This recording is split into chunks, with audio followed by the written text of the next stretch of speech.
Welcome all. Stand for pledge allegiance. Get the meeting started.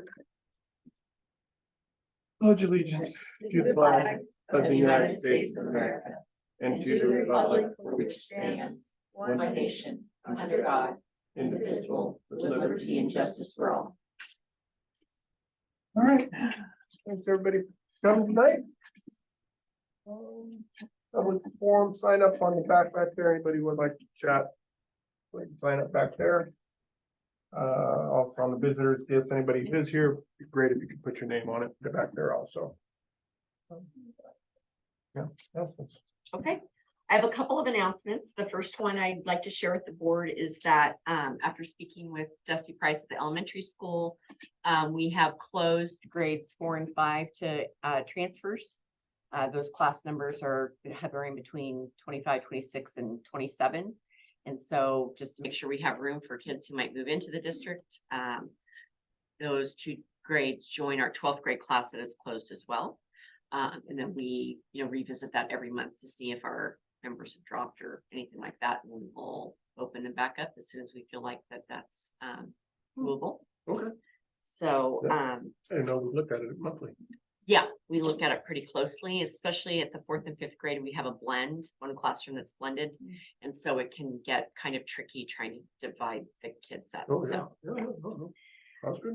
and then I wanted to share that we are going for another seismic grant.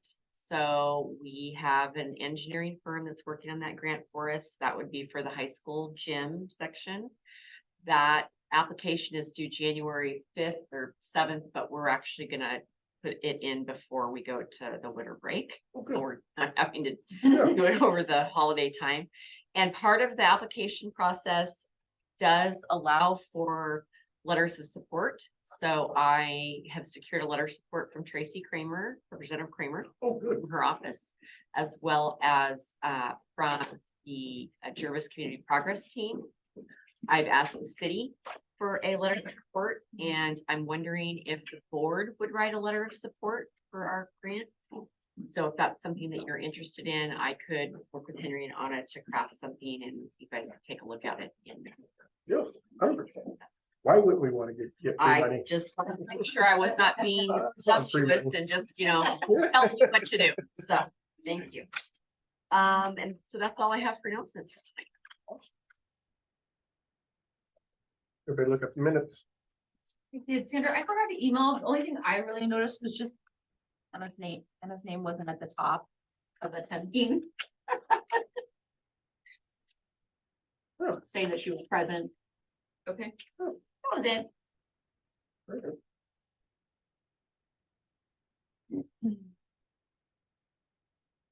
President. I'm so frazzled. Sorry. All right. You can do laundry before you can. You need to say hello to. Working on something with Diego last time. Yeah. So we just need a motion again, for the regular session minutes. I move that the Jervis District #1 Board of Directors approves the, that's a consent And item. you can still use that.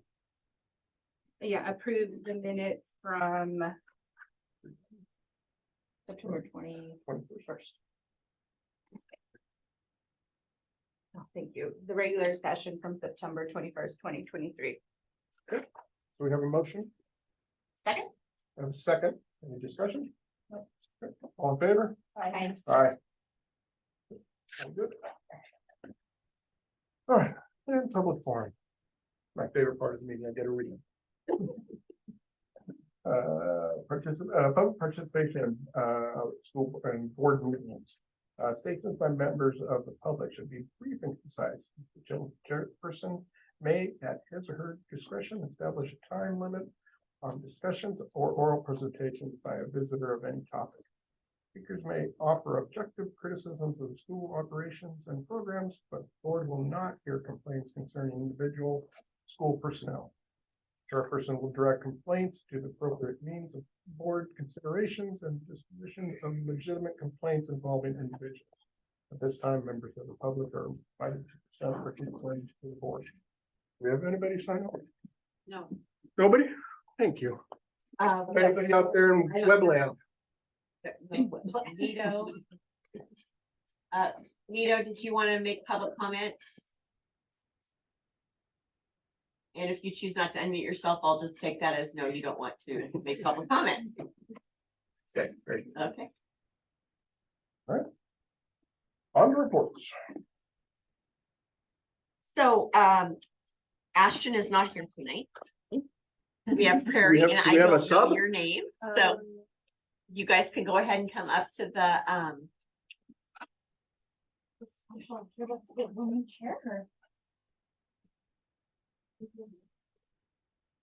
Thank you for subbing. Yeah. I don't bear with me, Well, it's my please first time doing this, so I got my notes. All right. So I'm That's what Ashley does all the time. Yeah. I'm Prairie F, I'm the senior vice president. I'm Gloria, I'm the senior treasurer. Nice. So we have a few announcements over the past month. For sports, football, our football team is doing great, as you all probably know. We are 6-1 right now. We have a game tomorrow at Colton. Y'all should show up. I'm going. So it's the first time we've made it to the playoffs since 2013, which is pretty exciting. Yeah. Our boys soccer is also going to playoffs. They're playing right now, actually, against Lanchette. Our volleyball season is over. Last game was on Tuesday. Our girls soccer had a big win on Tuesday, but they lost their game today. So depending on whether Salem Academy loses their game today, they might have another game. Just depends. For FFA, the pumpkin patch for the elementary school is on the 26th of this month, which is next week. Next Yes. Thursday. Yep. Thursday. Yeah. Alright. So as we know, homecoming was a success. After what seemed like a never-ending pressure. Not a good DJ that played music that most kids were participating in. It was really good. The Vegas theme also worked really well. Everybody was dressed up. Well, most. And we made a profit of $1,000. Hey, good. So for our leadership updates, we actually went to a trip to a leadership conference today at the Shemeketa Business Building in like downtown Salem, really close to the mall down there. It was really good. I learned a lot. Yeah. We had people from all different kinds of schools there. And we got ideas how we could like put in our leadership from theirs, like what has worked for them that we could put in ours. yeah, from different schools, what they do, and we got some good ideas, and then we got some lectures from some really cool people. Our first keynote speaker was, he was the first ever blind D1 athlete to play football. Right, it was really cool. He was a snapper. I don't know. I guess if you call him, which that was really inspirational. And then we had some other pretty cool speakers. Yeah, we learned a lot. We are going to go to the OSAC. I don't know what that means. Oregon Student. But it's in Seaside. It's on the November 5th and 6th, so that Sunday and Monday. So that should be pretty fun. And we are planning a staff versus staff basketball game at North Marion, November 28th at 7 p.m. And if you guys know any staff members district wide who would like to play, we would love for you guys to come. Alex Zarkov is running that. So if you guys would like to get anyone, you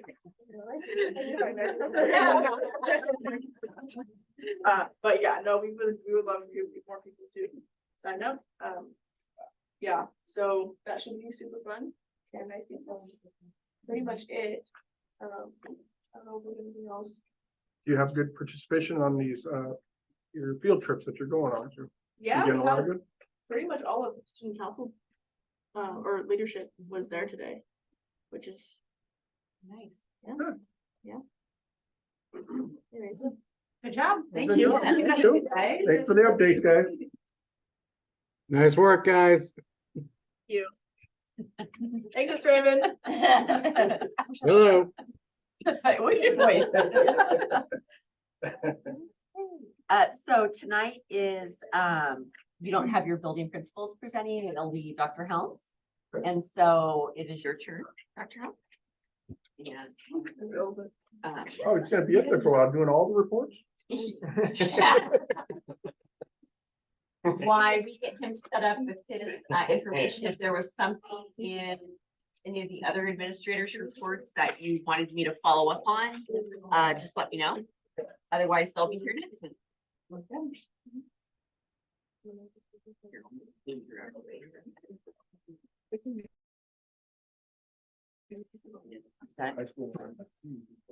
Yeah. You're in charge. Are you bringing flowers? I am. I thought I'd just dress up my space a little. Yeah. Could the camera please focus on those? They're really pretty. Yeah. I'll say before I get started, it's amazing how things can like stick with you viscerally for so long. So I went to the US Coast Guard Academy 2 decades ago, and when you're a freshman and the cadet that's in charge of the entire corps at lunchtime will sit up at the front table and then they excuse everybody from lunch. But if you're a freshman, you have to stay there for 3 minutes without moving before you're allowed to leave. And it's this whole thing, and they make you memorize everything. And like, I haven't done this in 22 years. And when we brought up 3 minutes, there's something you had to memorize. And after the 3 minutes goes by, you have to look at the person in charge of your table and you say, 180 seconds have fleetingly flit, and since the dark ages of the past, it's a command you abandon at random. May I please be excused, sir? Wow. Only way you get to leave your table. That was I would 22 never years leave. ago. But like, just the idea of 3 minutes comes up and I can just feel myself. You would have said 4 minutes, I'd be breathing healthier. You said 3 minutes, I'm deciding. No, man. So,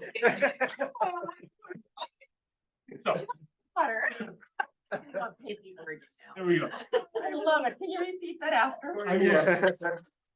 There's a booklet of stuff you just have to Love it. memorize, and So good. you forget it all until the one thing, and then it just I love it. tells you what it's like to be at those. Oh my God. Anyway, So great. Department of Student Services and Federal Programs check-in. We'll start with special education on the left. I first just wanted to highlight Stacy Helm.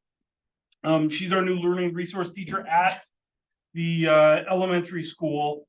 And it is coincidental that today is her birthday. And so I at least put up a little graphic to say happy birthday to her, but I was gonna highlight her this month nonetheless, because this is her first year. She was a longtime teacher at the elementary school, moved into special education when he had a vacancy in that space for this year.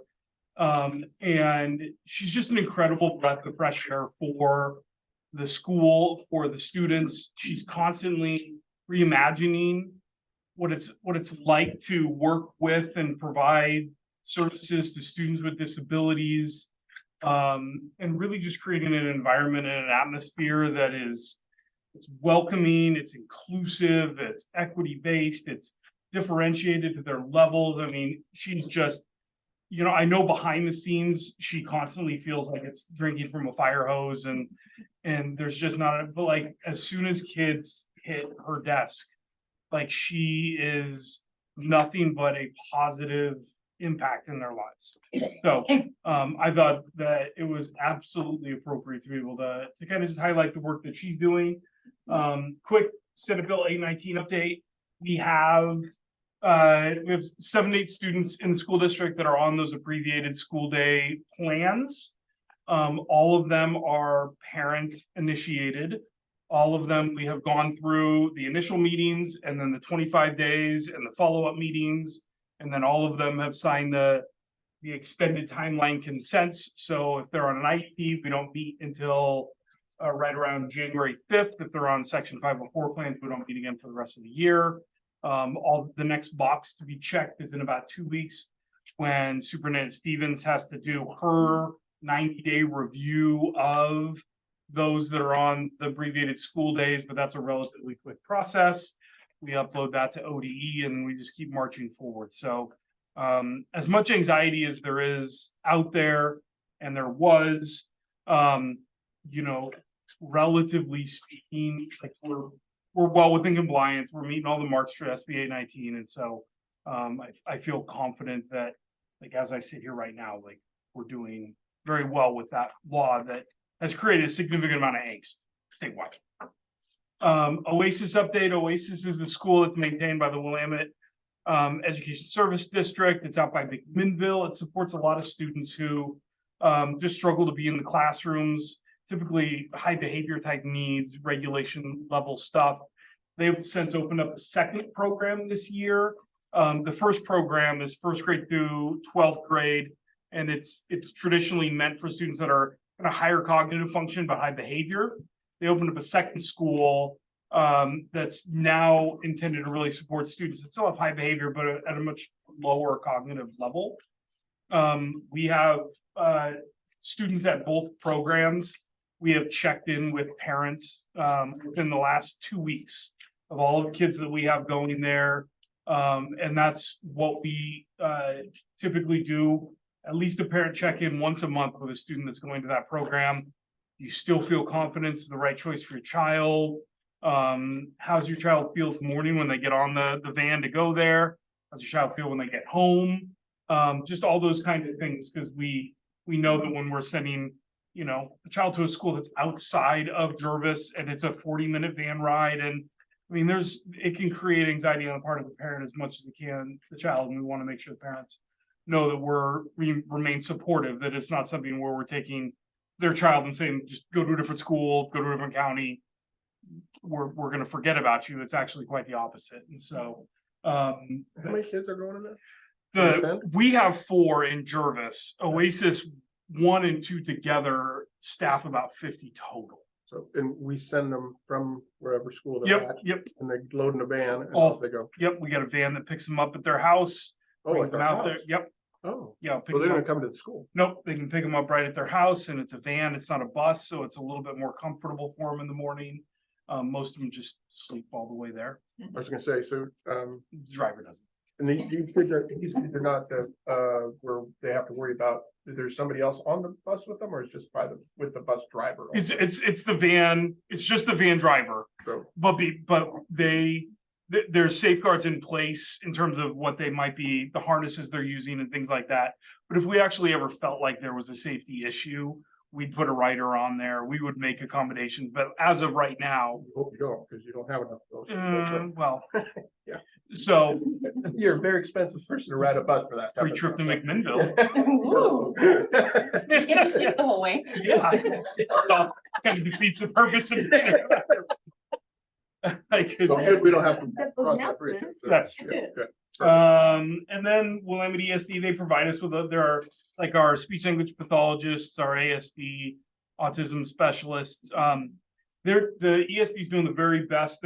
They're short staffed across the board in terms of specialists, but I would just highlight that both our SLP team and our ASD team are, I mean, they're second to none across the board. We've got in-person support where a lot of districts are using virtual speech language pathologists right now.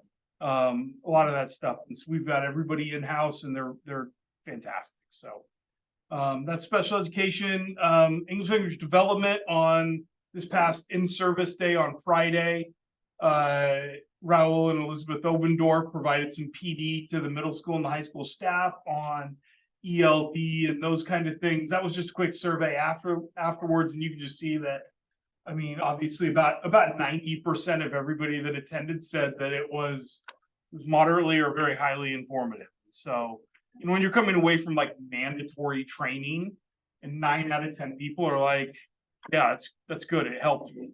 Like that's a good takeaway from there. This is about a 7-minute video. It's powerful, I think.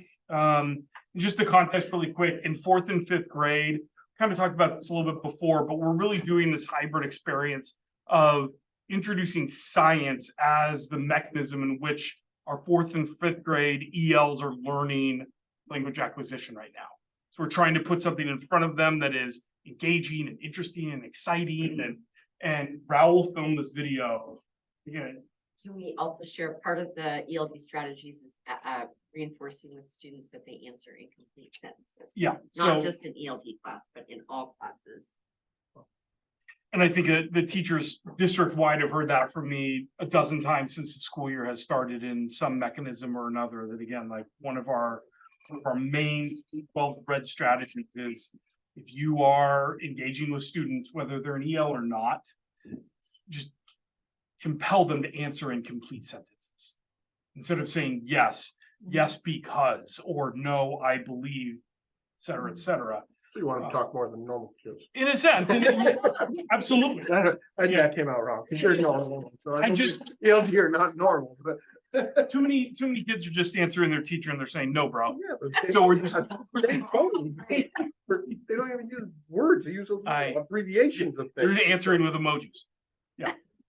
So Oh, we'll just, good. Oh, I like that. yeah, we'll just Great. watch this video really quick and I think it's really powerful. It's gonna settle in for a moment.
Really, attaboy. I go to college. Yeah. How old are these kiddos? 4th and 5th grade.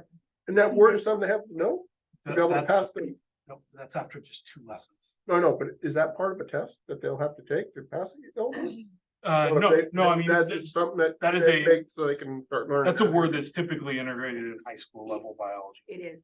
And, It's- yeah, and they are doing so well. I mean, That's after 2 lessons. Yeah, And the other thing that I will highlight, and I'll move on and I'll go a little bit quick.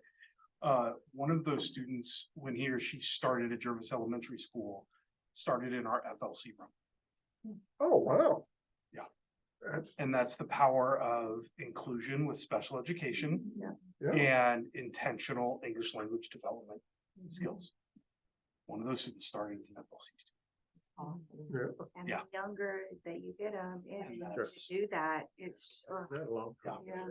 First targeted science instruction that they've really had, so, by adding that COSA for science and math, that's really helped all grade levels, but, No, that was For sure. awesome. You Yeah. can see their little heads are trying to, they can see it in their head, but they just can't I say it know. out loud, yeah, so. the wheels spinning. Yeah. uh-huh. That's the whole awesome. point. I mean, that's Love the it. whole point Yeah. of all of this is getting their wheels to spin. Yeah. I loved that, the picture photo, Yeah. like, you know, Yeah. I do it myself Yeah. a lot, Mhm. especially if you have any sort of like dyslexia or second language learning, that kind of thing. They're Happens- code switching with their language. Totally happens to me Yeah. all the time, yeah. That was Um, awesome. I'll go quick, just a couple really quick slides. Early learning, preschool, we're constantly talking about the stuff they're learning, the academics, blah, blah, blah.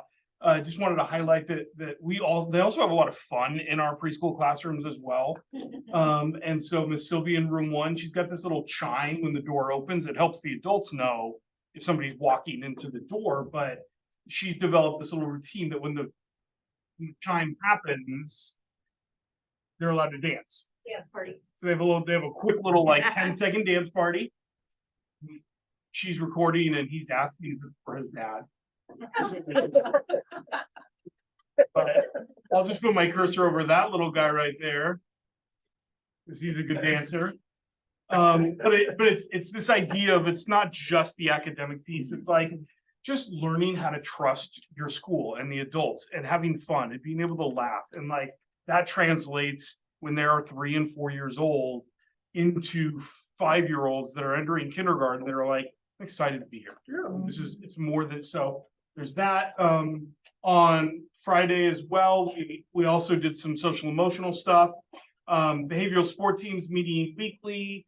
Our YST team is meeting monthly. So we got a lot of teams going on. And Fenya, Eamon and I presented an SEL lesson on last Friday as well. Same group, middle school and high school staff. Again, you can see, 90% of them walked away and said, 80%, this was very informative. We want more PD on this kind of stuff. But it was great. And then other members were off doing other things as well. But our counseling, our STAR team, they're doing really good things out there. Student health, we have 4 OHSU nursing candidates that are with us this semester. Those are the 4. They're with the rolling Know Your Health cart, Lindsay McCarter, and his students built that in woodshop last spring. It gets wheeled around to different events in the district where we can do some things with health. Vision screenings have gone out. Health screenings are happening next week. Courtney recently met with Willamette Health Council, the CEO there, to talk about community resources and partnerships. Lots of really good stuff going on there. And then if you had any questions about other things out of my buckets that I didn't report on, you're welcome to. Just got notice today that the community rallied.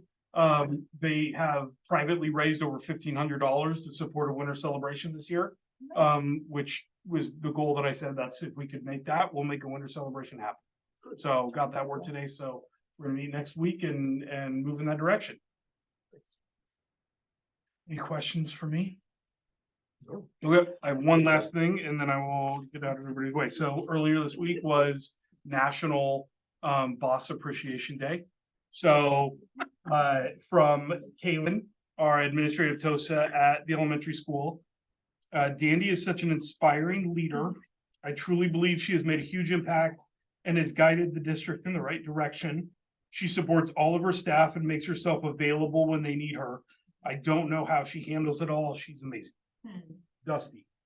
Dandy is a visionary leader that communicates that vision clearly with the staff, is willing to handle hard conversations and hold people accountable, and advocates and fights for our schools and the Jervis community and with the state government.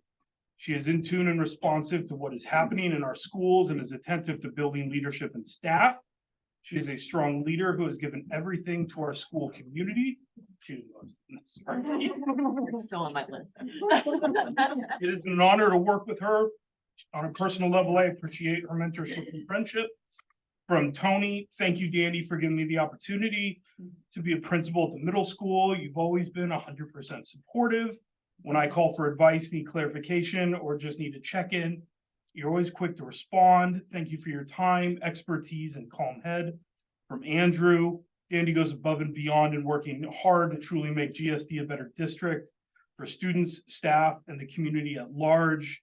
She works diligently and tirelessly in making appropriate and well thought out decisions that come from a place of true desire to improve our little district. And then I would echo all that and say, I could not have a better mentor. Very good. Yeah.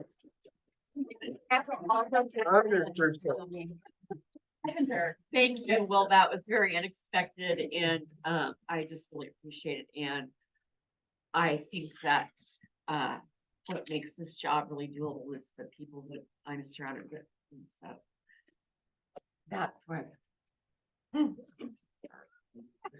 guys are just all on my list. You picked a good team, so I did. yeah. You did.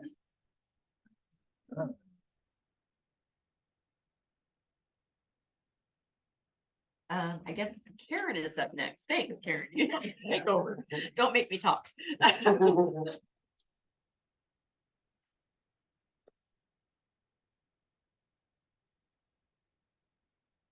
Well, in my report, I noted that I was anticipating that our ending fund balance around $2 million instead of the 1.89 million.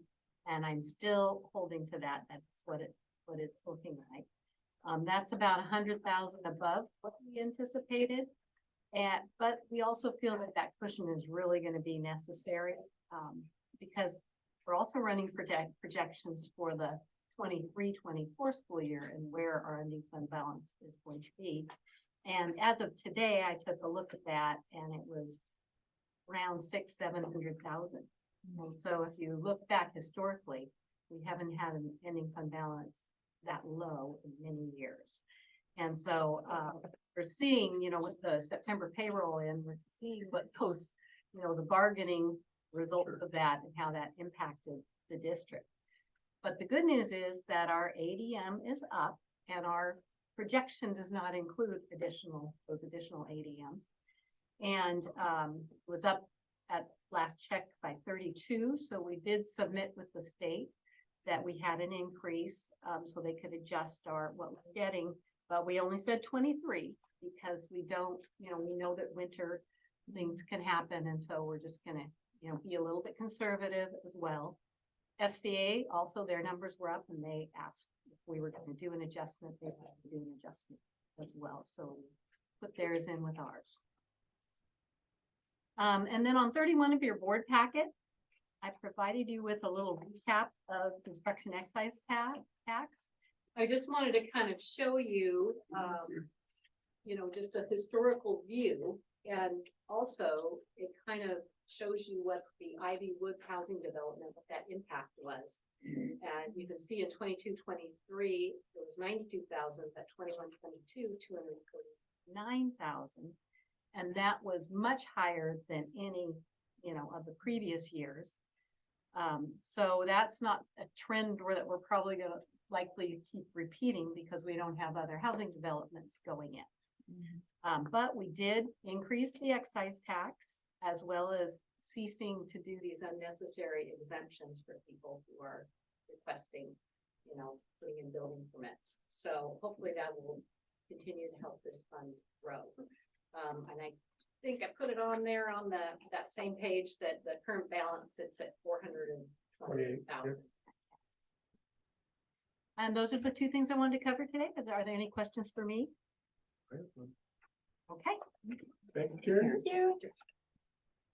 So in my report, two of my items, one is discussion, the sick leave bank committee, and then the assist education with Kyle Lair is an action item. So I'll save those for later in the meeting.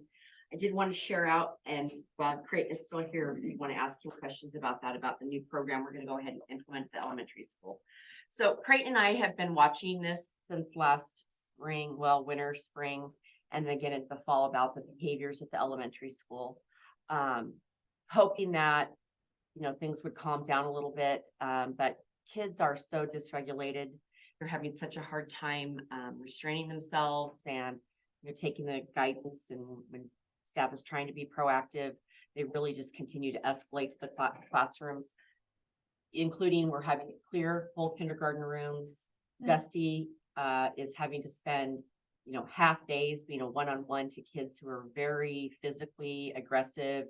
They're kicking, they're biting, they're throwing things around the room, dialing 911, running out the building, scaling fences. And so, obviously when behaviors get to that point, we're not sending them home because that, for the most part, those are SPED kids or students with disabilities, and we cannot send them home. Right. And so after kind of getting the first of the year settled and just seeing what was going on, I talked to Creighton and we went and talked with Karen, and there is the money because our carryover was higher than we anticipated.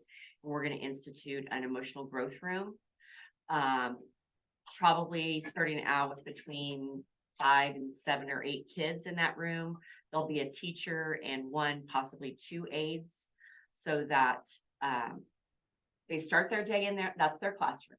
And then the goal would be through providing them with additional resources and supports and, counseling and assistance, that they'll be able to go into a general education classroom and access their education that way. But that while they're not able to regulate, then they'll still be in a classroom where they can learn. And then it preserves the general education classroom settings that those kids can learn as well. How many kids have we identified in this? I think we've got Go ahead, Creighton, I won't. So between kindergarten and fifth grade, it's probably a student group of between 5 to 8, maybe 9 students. And I think the important part to just kind of highlight is, even though that this is within the building itself and its own kind of program in a sense, inclusion still remains an important piece of this. And so the goal for us is always for these students to be able to recognize the antecedents to their behavior, so that as we see their stimuli buckets start to fill up, before it tips to the point where then they lose the ability to kind of obviously engage their prefrontal cortex and stay regulated. Before that happens, we can say, let's go back to the emotional growth room. We'll come up with some, lovely name for it, but we'll be able to go back to that. We can be there for 20 minutes or 30 minutes or 40 minutes, and we're going to do some instruction and we're going to do some breathing. And there's something called school moves, like S''KOOL. It's like school but cool. And it's like a variety of different like physical activities you can do with your own body pressure up against the wall and up against like rolling things and things like that, which can just kind of engage different parts of your body to allow you to breathe. And then the idea is after, they might go back to that room and set the timer for 20 minutes, and then it goes off and it's like, all right, we got 5 minutes, and then we're going to try to go back to our classroom. And then we just kind of oscillate back and forth, and they'll all be on the appropriate, if they're on an IEP, they'll be on the appropriate placement code. So they're never in there more than they shouldn't be. But that's the idea, is a place where they can still get academics, still build skills, but a place where they can go where they feel safe and comfortable before it gets to the point where you kind of lost the feeling of safety.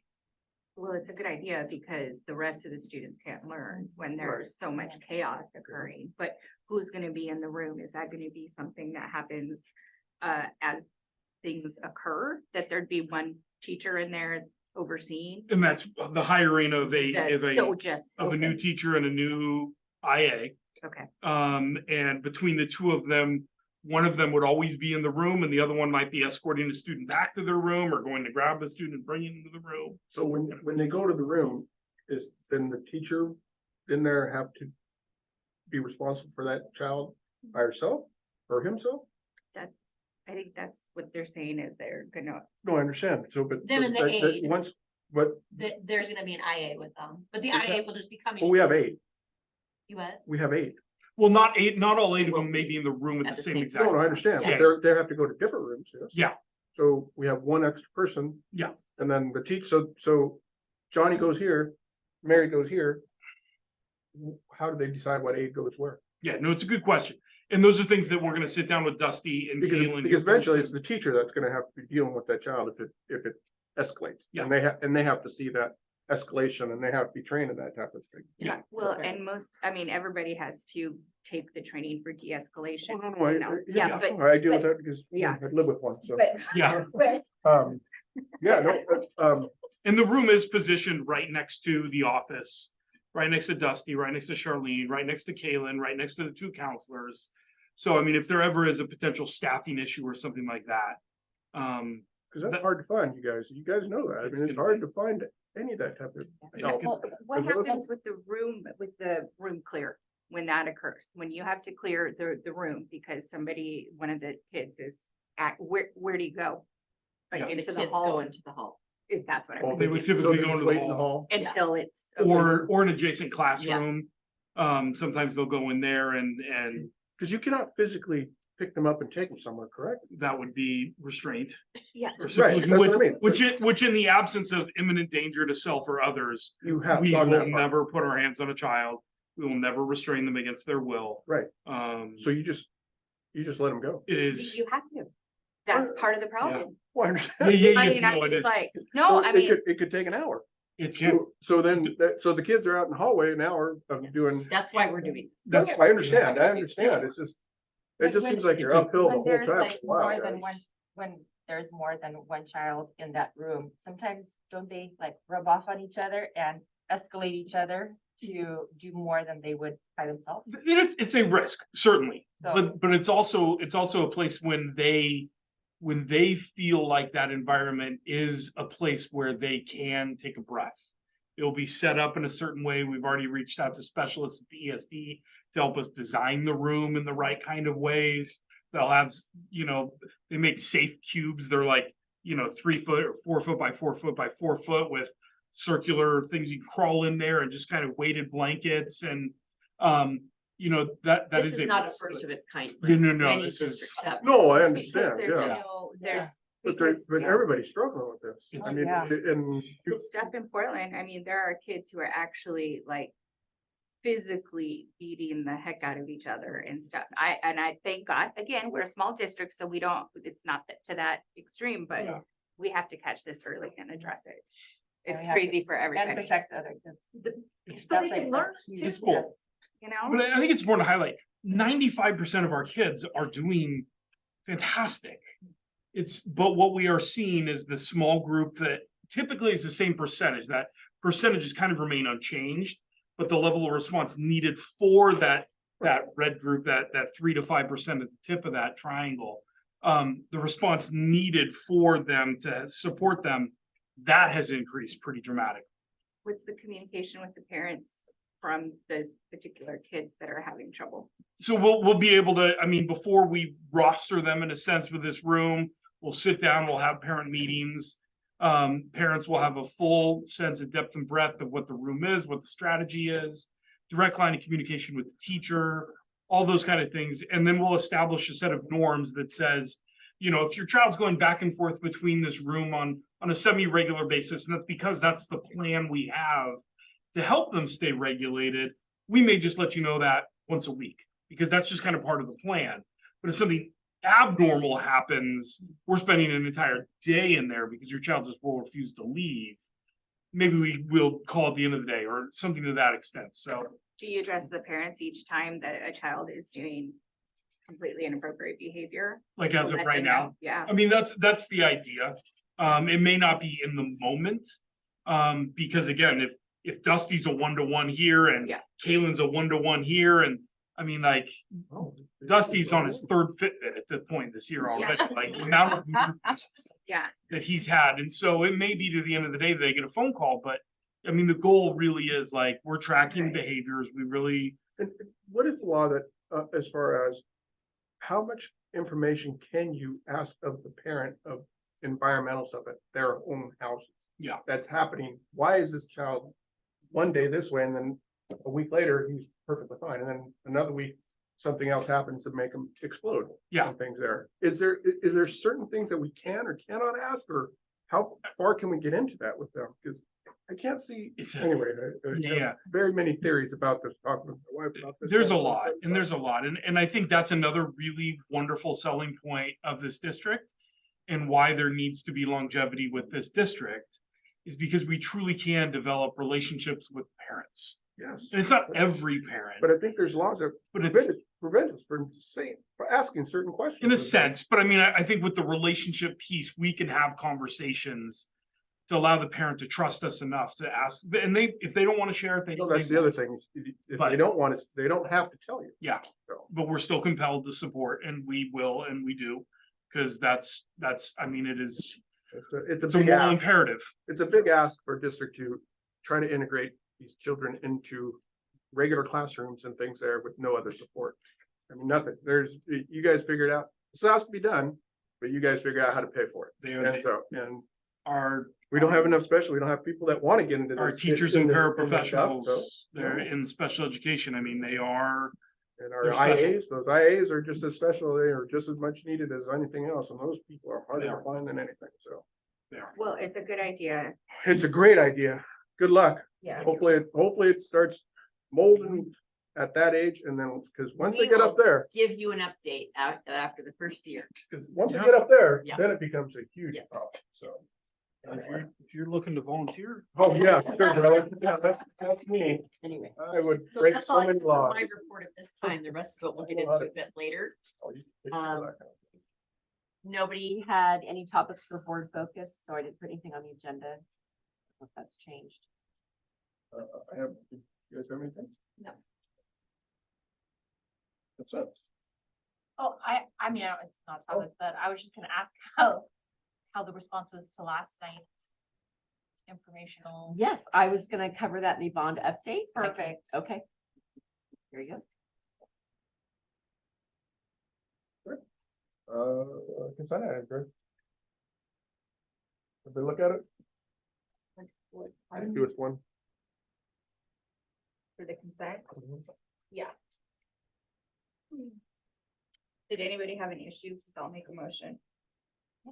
Other than, so our assistant principal 6 through 12 athletic director or assistant principal and athletic director He's assistant principal and athletic director for the middle school and high school. and high school. Yes. So that means Mr. Stott is stepping down. Well, Mr. Stott was just filling Yeah, in as long exactly. as his wife would let him, and we have run that ship into the ground. So, The chores are not Yeah, getting done. falling behind, and it's so fall, so, Mr. Stott will help with the transition when Doug gets on board the 1st of November, but we're very excited for Doug to join us. Oh, so He- personal. Yeah, he's previous administrative experience in other settings at private schools. Is he And- from around here? He's from Lake Oswego. Okay. So Alright. is very knowledgeable about athletics. He's been an athletic director before at a middle school, high school setting, and he was also a high school headmaster at a private school up in Fort Worth. So he's just looking to get back into athletics. He loves Very- athletics. Very good. Good. So I have. He's coming in with some good teams. in the Yeah. season. I move that the service district number 1 board of directors approve the consent items as listed in mass 7.1, 7.2, 7.3, 7.4, and 7.5. I got a motion. Second? Any discussion? All in favor? Aye. Aye. Great.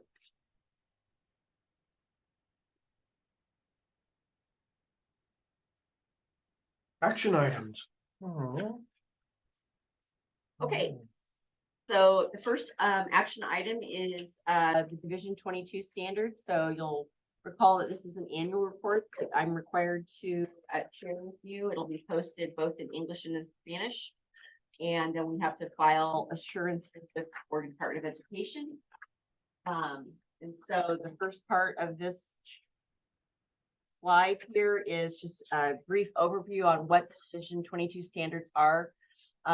We all have these standards that we are guided or ruled by for every Oregon, for every school district in the state of Oregon.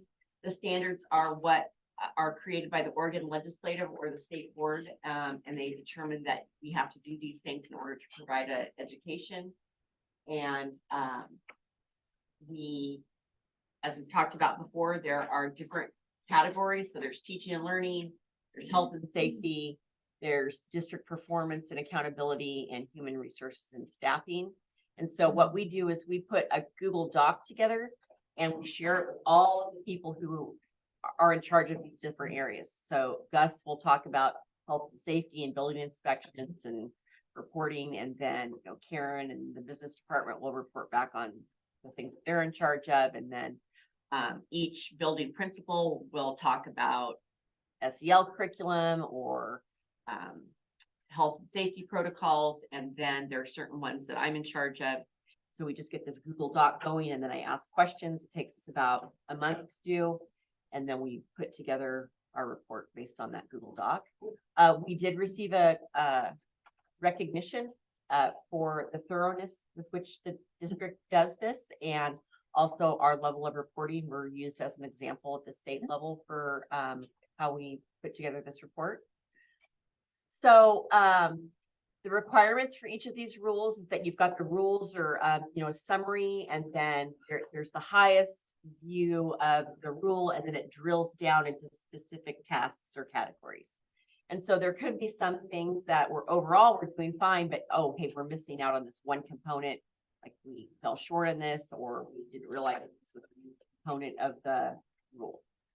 So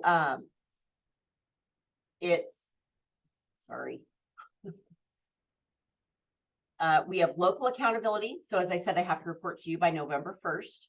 And I have to make it available on our website for the entire year. And then we have state accountability and I have to submit it to ODE.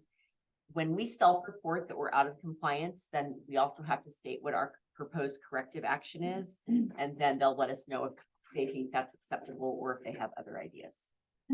So somebody does actually look at it. It just doesn't get, Sit on the desk. But No. it did look to me like we were out of compliance on a lot of things. we have a couple of areas. Yeah. And one of them, I'm not necessarily hopeful that we'll be able to be in compliance, but I don't know how many schools are actually in compliance. It would very be few. fun, because I feel like the last time I was on the board, like, Yeah. this was an issue then, Yeah. so. It's just, Years now. repeat, yeah. So again, it's the Vision 22 standards and assurance of compliance. It's our why. It signals our commitment to providing a quality education in those areas that are deemed necessary and appropriate for kids as they go through their educational journey and graduate. It's the idea that we are laying that foundation or that framework so that whatever they want to do next, they have that door open to them, whether it's going right to work or a career path in an industry or going off to college. And then we have an opportunity to reflect on the things that we could do better and move our systems forward. And then we've talked about what happens if we're out of compliance. And it is not a punitive process. You know, it's not like they come in here and they, grill us. They've been very supportive and especially what I found is that when you're transparent and you're honest about where you're falling short and why that's happening, they're very willing to listen and offer solutions or recognize when there needs to be some additional supports to make compliance a possibility. So this is for the last school year. As a review, and it was upheld again today at the Oregon State Board of Education. They have continued to waive the essential skills graduation requirements. That was initially paused because of COVID, but they have extended that now, I believe, until 2027. I was at another meeting today, so I didn't get to view the board, so I don't know what the conversation was.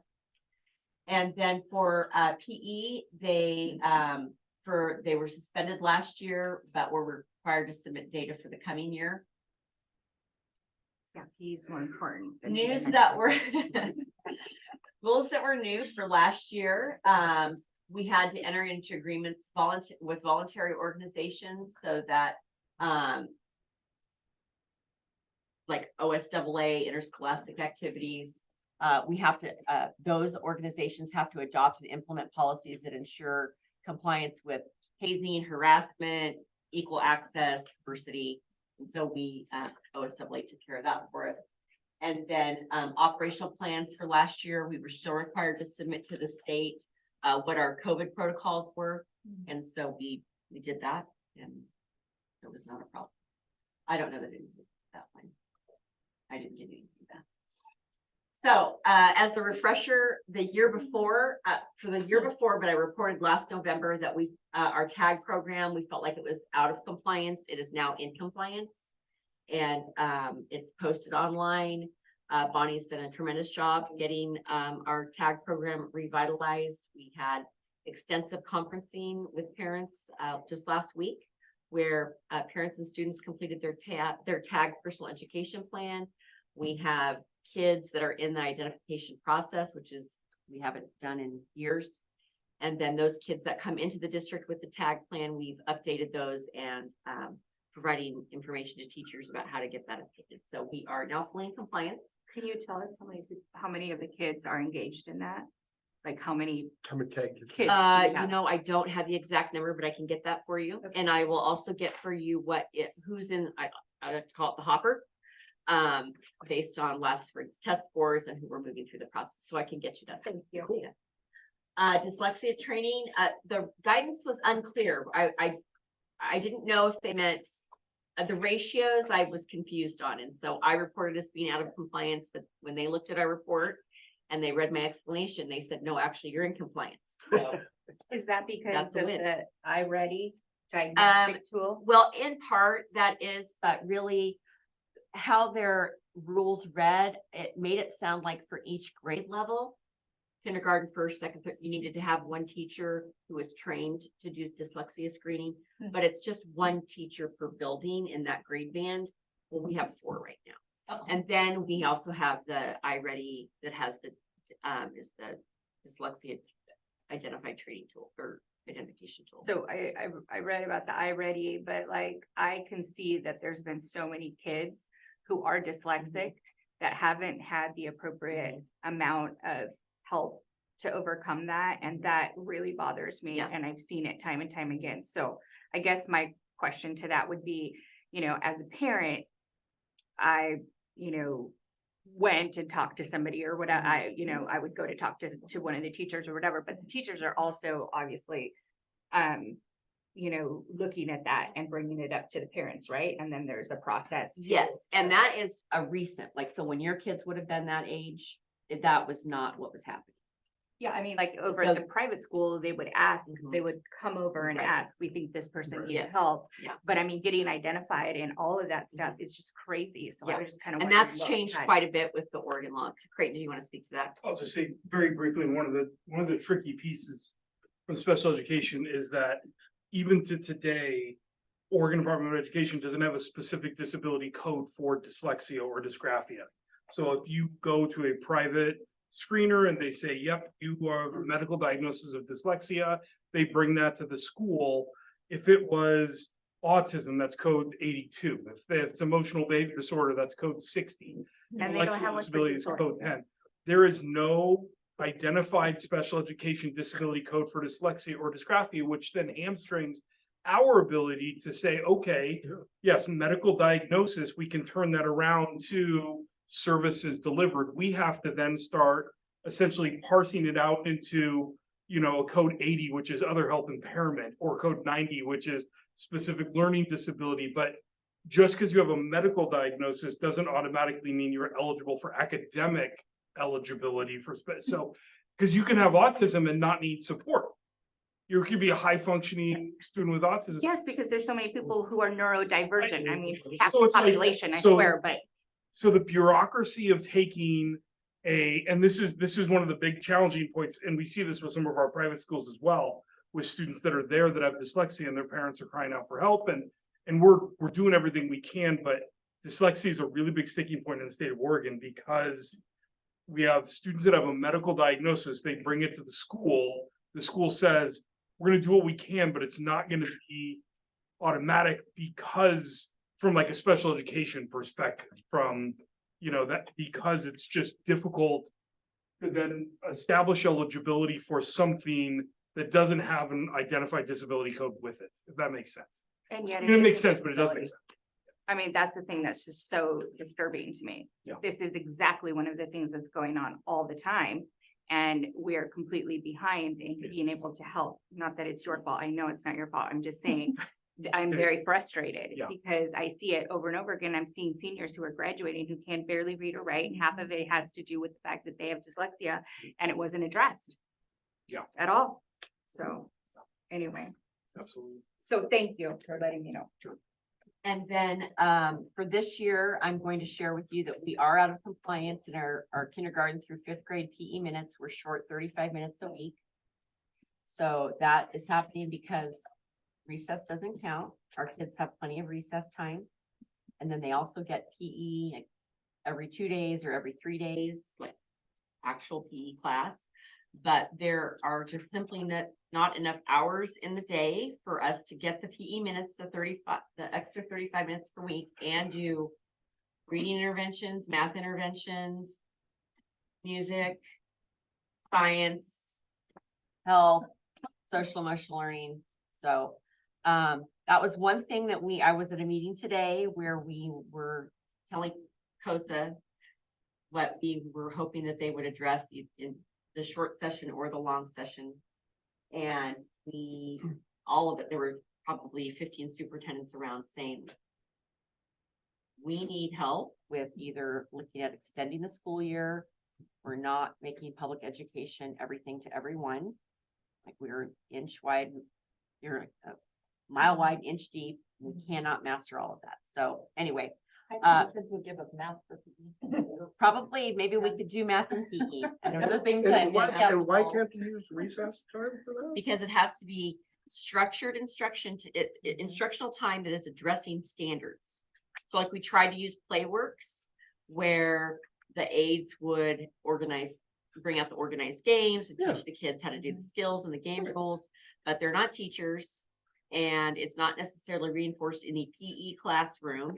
And so it's does not count. Mind boggling. So. People like, I guess they're smarter Okay. than us and that's why they're. So, obviously for last year, the corrective action that we implemented, we had Bonnie working closely with ODE. With our ODE contact, we have a tag plan, which is posted online. We formed a committee. That committee meets quarterly to assess kids and get information to parents. As I said, we have the personal education forms and we have been providing ongoing opportunities for professional development for staff. So the state is happy with us on that. So corrective actions for the K-5 PE minutes. So I just was honest and I said, it's probably not likely that we're going to be able to correct this. I explained all of the other things that we have besides 30 minutes of recess every day. So the kid has 5 days of school. They have 150 minutes of recess every week, which does not count. And we also have after-school offerings. Some of the after-school clubs the kids do have a physical activity component in it. But again, because it's not to the PE standards taught by the teacher, it doesn't count. So we'll see what they say. And then looking ahead to this year, I feel like, again, we've been fine with our PE minutes at the middle school and high school level, even without adding the halftime PE teacher. We use that halftime grant to help pay for another teacher at the elementary school. So we're not going to have any problem meeting those Division 22 requirements. And health services. So, that continues to be updated. We are complying with things like the Menstrual Dignity Act and providing instruction in different grade levels with regard to health issues, and that is online and parents are able to opt out of that or provide a different assignment if they are happy with that. And then we also have our full-time nurse, which makes us compliant. And the fact that we can use the nursing students also makes us a really good program, for example, of a program. So very thankful for that partnership with OHSU. So I mentioned that today the board did vote to extend the moratorium on the essential skills. And then, and then there are going to be some potential adjustments to the Menstrual Dignity Act with the idea that perhaps we don't have to make the supplies available in, say, a kindergarten bathroom. Yeah, that totally makes sense. And so, as I said, the only issue I see is the PE. So I'll keep you posted. Any questions on Division 22?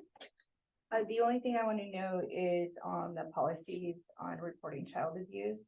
If we have platforms that we're all using to communicate with students that are in soccer, football, track, you know what I mean? So like we had I don't know, a particular software program that they have, they coaches can communicate with the parents. I just want to make sure that we have that implemented on every single one of our sports teams. I believe that was fully implemented. Andrew, can you speak to that? I mean, that might be something we don't know because of the change that we've had, but I know that Julie was responsible for kind of implementation of that. Are you there, Andrew? You might be doing it. And, yeah, and Okay. a follow-up is fine. I Yeah, just want to okay. make sure that we We'll have do that follow-up. Yep. happening. I'm on it. Okay. So that is an action item for you tonight. And the language on the action item is on page 35 of your packet.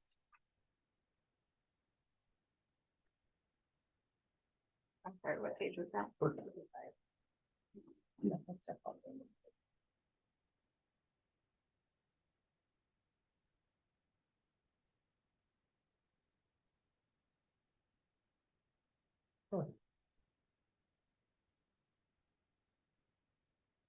Does anybody have anything else they wanted to add before I make a motion? I move that the Jervis School District #1 Board of Directors approve the Division 22 standards for K through 12 education within the OARs as presented by Timothy Stevens. Motion. And second, any discussion? Aye. Okay, very good.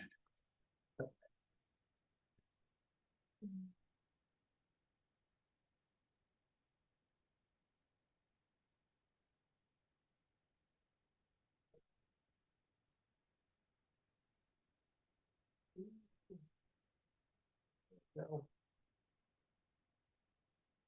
Oh, now permission? Yeah, so now we have in your packet on page 72 was an explanation of the Children's Day Education Center that Salem Kaiser is, putting together. You'll recall that they have purchased, well, a private party has purchased the old St. Bosco Church. And, but because the school is gonna be operating within our district boundaries, our district has to give permission to them to do that. And then we'll file that with ODE. The treatment center is, it's gonna be a fabulous option for our kids. Not, I don't mean just our kids, but all of our students in the area. When it is fully operational, it'll have 4 classrooms and can serve probably 50 kids or so. It's slated for a soft opening in April or May, within the full opening in the fall. And Who is it servicing? I'm sorry. Who's it servicing? So it's And- servicing elementary age children. It's the mental health support systems are being operated through Trillium Services, which is a mental health service agency.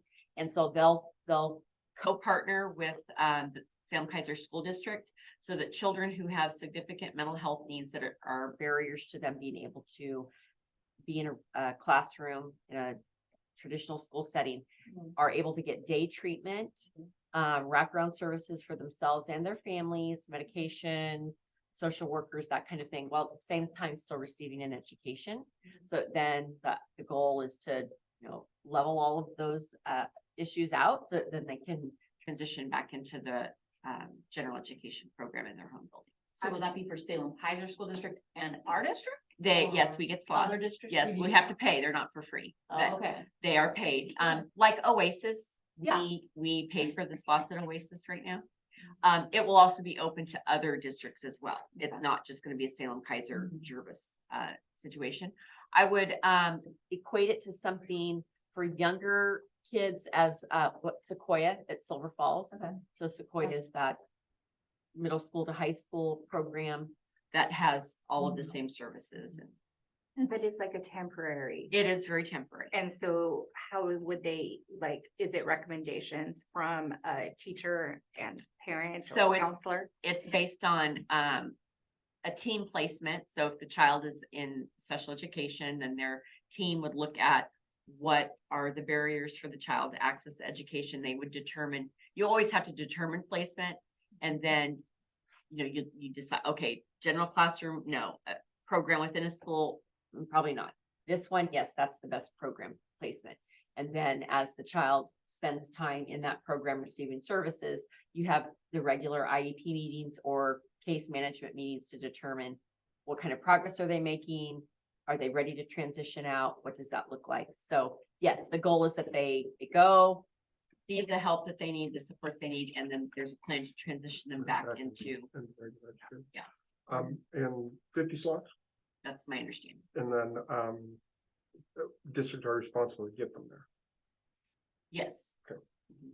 And so because the school operates within our district, we are still responsible. If something were to happen and with this student with disabilities, if in terms of their IEP not being met, we would be responsible for that.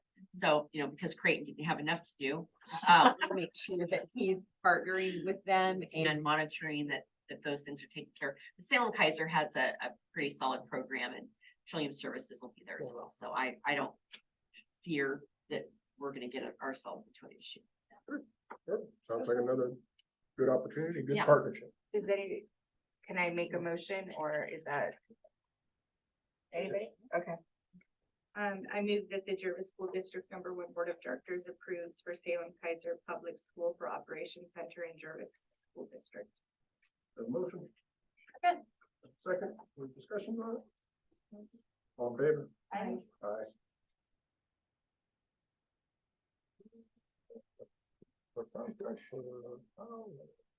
Yeah, so I have Kyle Laird here tonight. He is from Assist Education. I've included some of his information starting on page 74 of your packet. Some of you may have met Kyle during one of the listening sessions.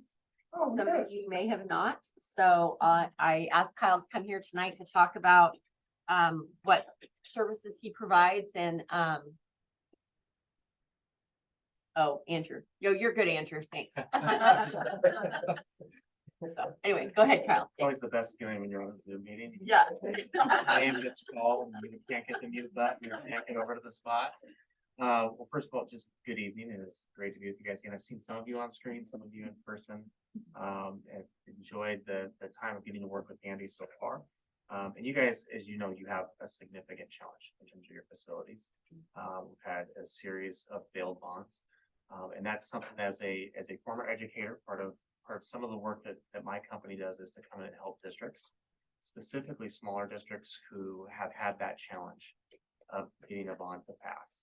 A big piece of the work that I do is also understanding the experience that Dandy has, that her team has. I'm a former educator, teacher, principal, superintendent. And I understand that, in fact, it's interesting that we're having this conversation tonight as you talk about Division 22. I almost left that portion because I used to be in charge of Division 22 as well too. And just going through all the requirements, all the expectations. And then even tonight, you're talking about, the challenges that students are experiencing that we want to support them with. Our support and what we come in and do in terms of helping a community really inform your voters in a way that will help them make a good decision, hopefully.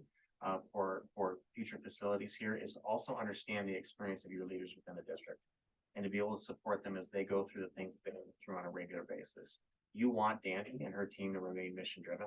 And we understand that. And the way we design this is also flexible enough to not only tailor it towards your community, but also tailor our services when Danny needs a bigger lift from us, or when she needs a lighter lift from us. That's kind of the way this has been designed. And one of the things you'll see in that contract is it's set as a not to exceed amount. And it is a higher amount than I would expect it to come into at the end, but that is with those things in mind. So as we're going through that bond process and we may be kind of moving along at a certain level, a certain amount of support, and you may have something that happens within your school district that significantly pulls your leaders' times. We may step up a little bit more during that time. So that's why there's not just a flat set amount that would be, but a not to exceed amount. That allows you that flexibility. So we're not coming back to the board in the middle of things and adding services, that we're set to be able to do that if it's needed. So that's somewhat of the idea behind that.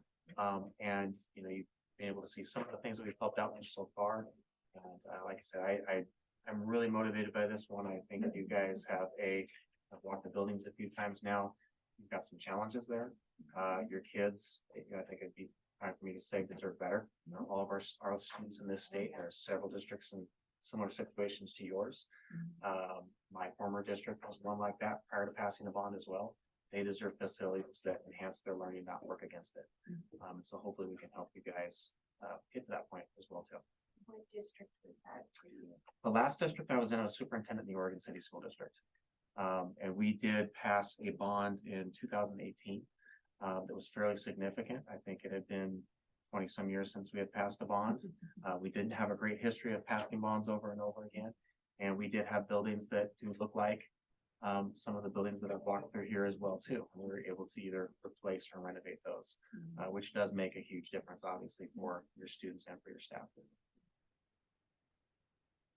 So like some of the things that Kyle and his subcontractors have already helped me with.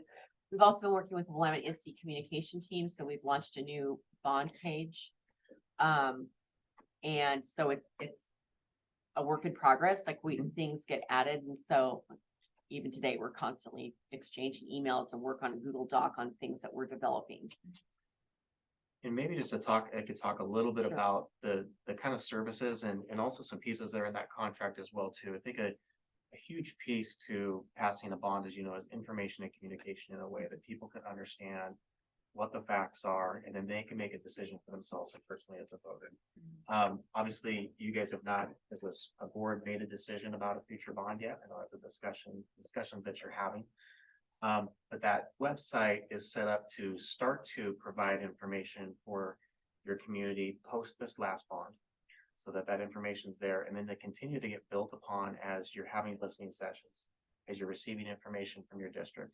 If you decide to go forward with the bond, then things that are very specific to that bond would be located there as well too. But one of the things that is also within the contract is just language around continuing on.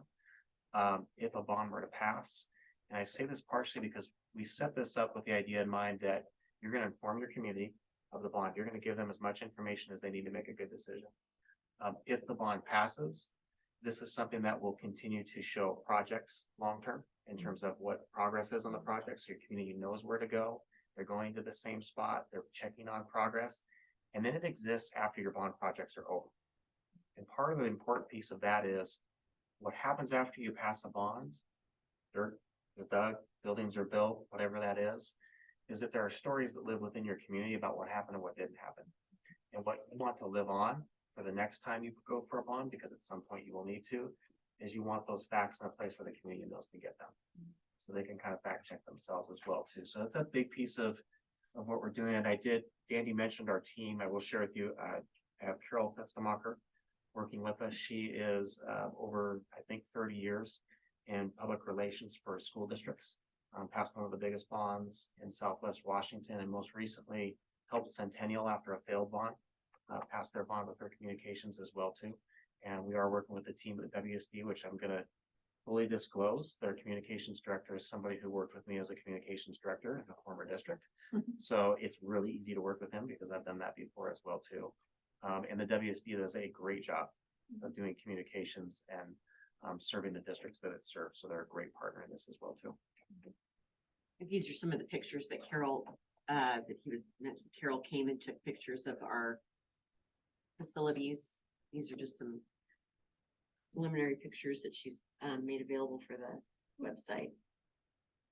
We'll be putting labels on each of these pictures.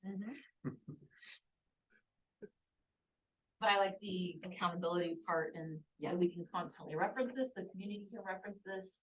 'Cause I feel like. Yeah, no, it's like a There's a lot of- live document of some Yeah. sort, so it's always getting updated. And Another piece of this, when you go, I think if, Andy, I believe it's at the bottom of the site. Oh, yeah. This one is, there are these FAQs where you can click on the question, open up, and it will provide you with the answer, or will provide you the link to the resource, like if there's a county resource, for instance.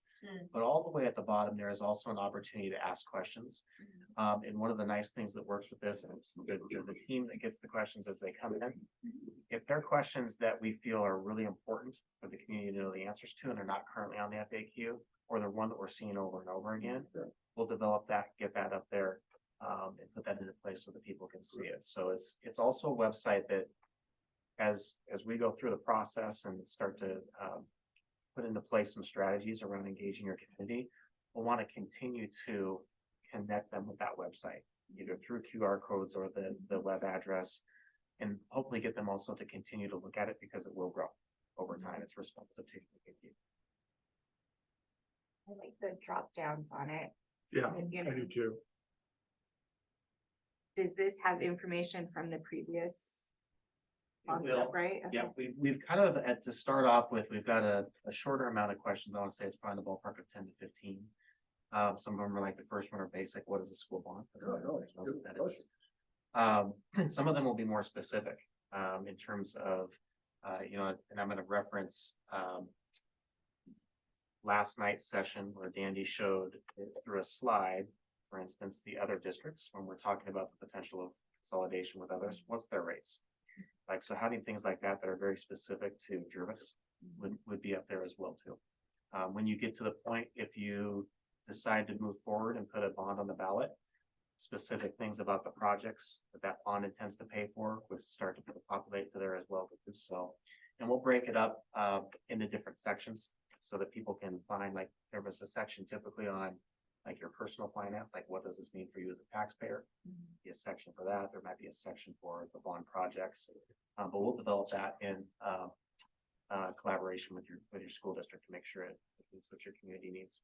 I think an important thing to put on there would also be something to the effect of, why do we have to pay so much to fix our school? Like, why can't we just hire contractors that charge a whole lot less rather than what, the government requires?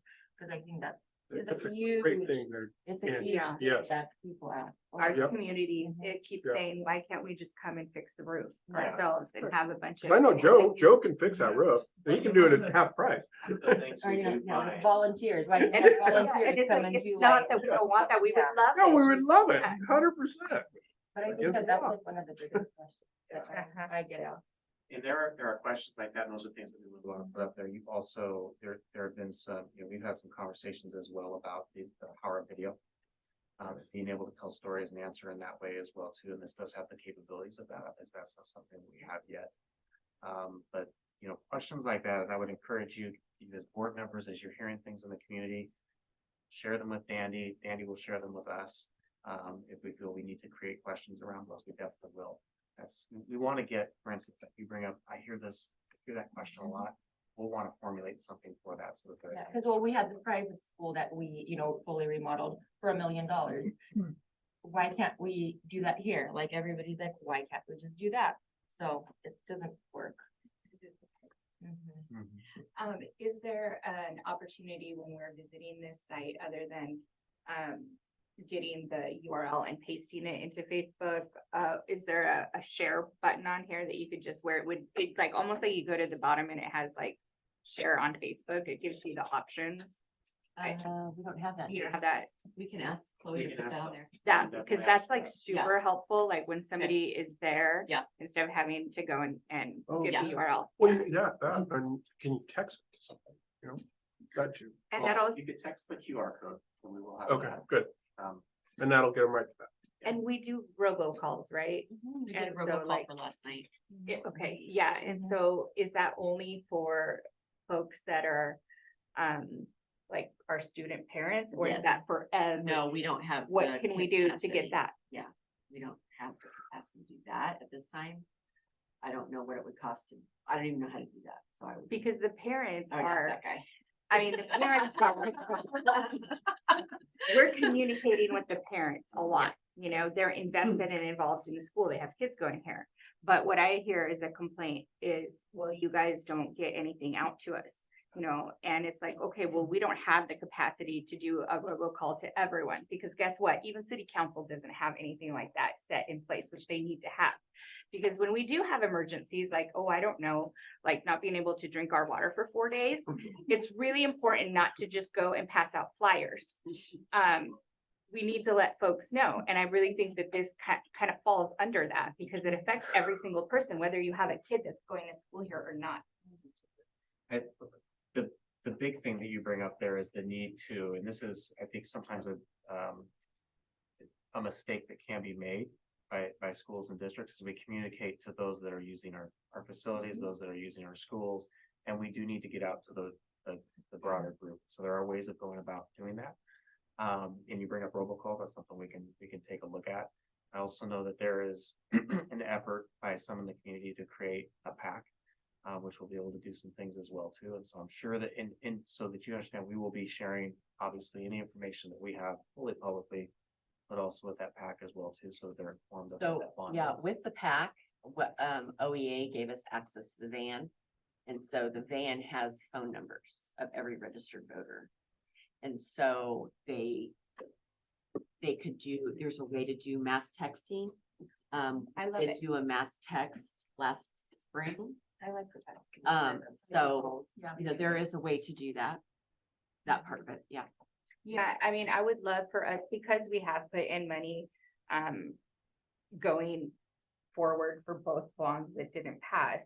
It seems like we can use some of the things that were used before, maybe like the millennial company that we got the video from, that they did, which was really good. And I just feel like it didn't get distributed enough, or I didn't see it distributed enough, on Facebook. What are other options other than like our website and, sharing it on Instagram, Facebook, you know what I'm talking about. Absolutely. I agree, because people won't come and look at it if they don't wanna look at it. Correct. Like, they're not gonna go read if they're against the bond. They don't care. They're just That's not why I gonna wanted look it to up. share, but Yeah. so we can do it, but that's only gonna, again, meet people that we're familiar with, right? You know, And we will, this, I'm gonna say this one part here that has to do with the website, but then also with others, is the website itself, we will have analytics for you too. So that's something that we can report to Danny so that you can kind of see what that traffic looks like, where it's coming from. You'll be amazed at the number of countries that check it out. Very fascinating. Don't need but- I like that too. But also, like, with anything, with the social media and some of the stuff that we send out, whether it's flyers or others, like, we will be looking to make sure we hit as many as possible. I'll also, to remind you, as I'll probably remind Andy as we go through this as well too, your goal is 50+1. So you will, and I know you heard from Ben Patinkin, who did your polling and surveying. Like, there is a portion of every single community, for their reasons and their reasons or their personal reasons, who will be an absolute no matter what. And then you have a group that will be an absolute yes no matter what, everybody else in the middle. And those that are in that middle, those are the ones you want to speak to and make sure that they have the facts that they need to make the decision that they want to make for themselves. And then, hopefully for you, with the goals you have in mind, that gets you to 50+1 or higher. I would just say in the last month and a half or 2 months that we've been working together, they've helped me do so much more than I was able to do the first 2 times. And that's still with me putting in a lot of hours. on well, this. yeah, because you've been So. flying solo you've basically been doing 2 jobs. So, And so, yeah, there's just no way that you can coordinate all of that and continually run Yeah. the entire district at the same time. so this is the contract is an action item for you tonight, the language on the, what page? 73. Because I threw it all apart. Mentally, because I was I'm like, what's going on over there? She says, well, I can't find Do it. you have any other questions for Kyle? No, thank you, Kyle. Thank you very much. Board members, did you have any other comments before I make a motion? No. Okay. I move that the Jervis School District #1 Board of Directors approve the contract with Kyle Lair. Is that correct? Okay. From Assisted Education as shown on agenda item 1020 through 1023, 8.4. Motion. Second. Any discussion? Sorry. No, you're Go for it. I don't know. Okay. We have a second? Yeah. Good, we have a second. So, any discussions at all? All right, all in favor? I. Aye. That brings me. Okay, so we're on to bond update. So yes, last night we had our virtual listening session. And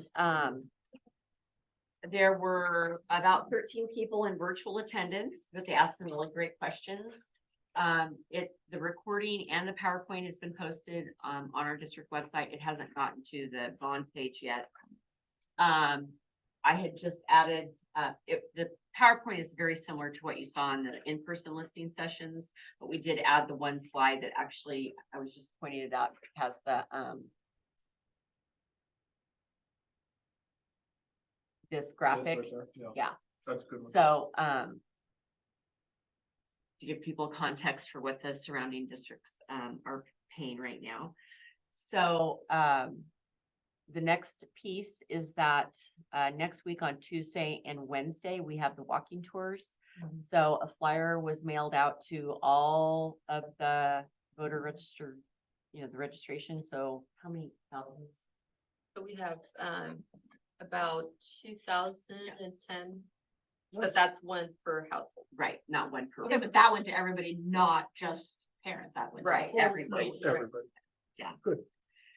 And so the tour, I talked to OSBA about what can you Yes. guys come to the meetings and do we have to avoid the quorum? You can all show up at the same meeting, as long as you're not engaging each other in a conversation about anything. So I would suggest you not stand next to each other. And And don't answer questions from a board perspective. So if people are asking you questions and you're like, this could be getting to a board perspective, then you would direct them to me. Or whoever the admin is there that's conducting the tour. And then if you are getting a question, but nobody's going forth and answering or asking us, just let me know and I'll answer it.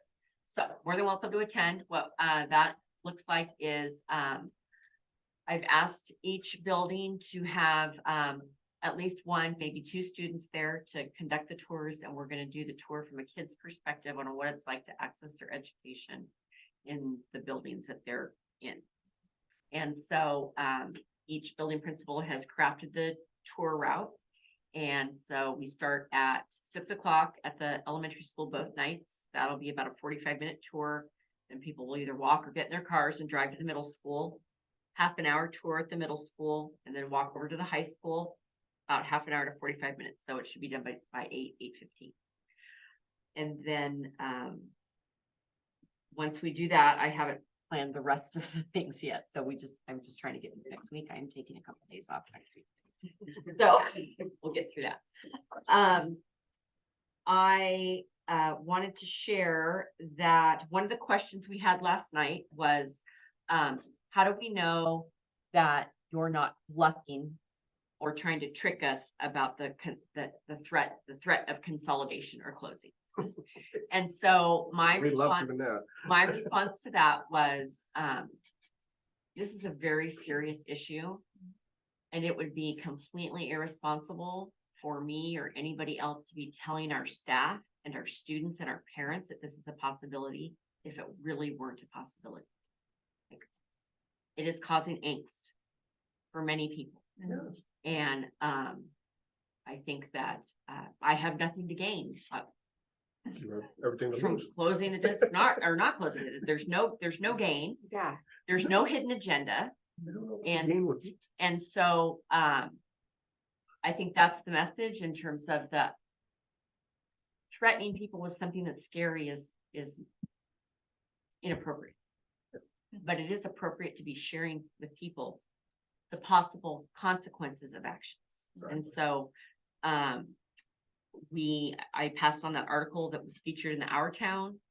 Rachel Stuckey, the superintendent at Mount Angel, hit it right on, I know, in terms of if the community loses their district, we lose a whole identity. Yeah. So it was also referenced at Sheridan's board meeting last night. One of the board members had, because their bond failed, and they were talking about how do they fund buildings, and one of their board members brought up our situation. So I know that we'll continue to get those questions. Before we go on to Lisa Freely's information, I want to highlight a couple of other things in terms of what we're doing. I think that, Angie, it would be important if we could get a meeting with our Russian community. I know that Tony has had a couple of conversations, and even at the high school, there were some conversations from parents whose kids go to Holy Trinity, but then they come over to the school for sports or other extracurricular things, who didn't realize that if the school district were to consolidate, that they would then have to try and access those things in whatever the new district was. We also had a parent, Anna. Sandra, do you remember who that was? Anna Orlov. Thank you. She was at the meeting last night. She emailed me this morning. She said she would be interested in helping organize a meeting. So maybe you and I can talk about that separately, but I do feel like that's one community that we haven't had the opportunity to. I posted that Oregon Live thing on our community chat group, and they had a lot of feedback. A lot of parents were. Was it the first time they'd heard of that happening, or? A lot of them, I think, voted no. I don't think that they thought about the fact that it could actually, No, but the conversations the questions they were asking. the questions they were asking, it was more of everybody needs to talk to their parents, anybody that lives in the district. Good. And talk with them about how this is gonna go down, because it's not okay. No, and then go to a bigger district or whatever. I district. think it was a little bit of a smack upside the head of, oh my gosh, this could happen.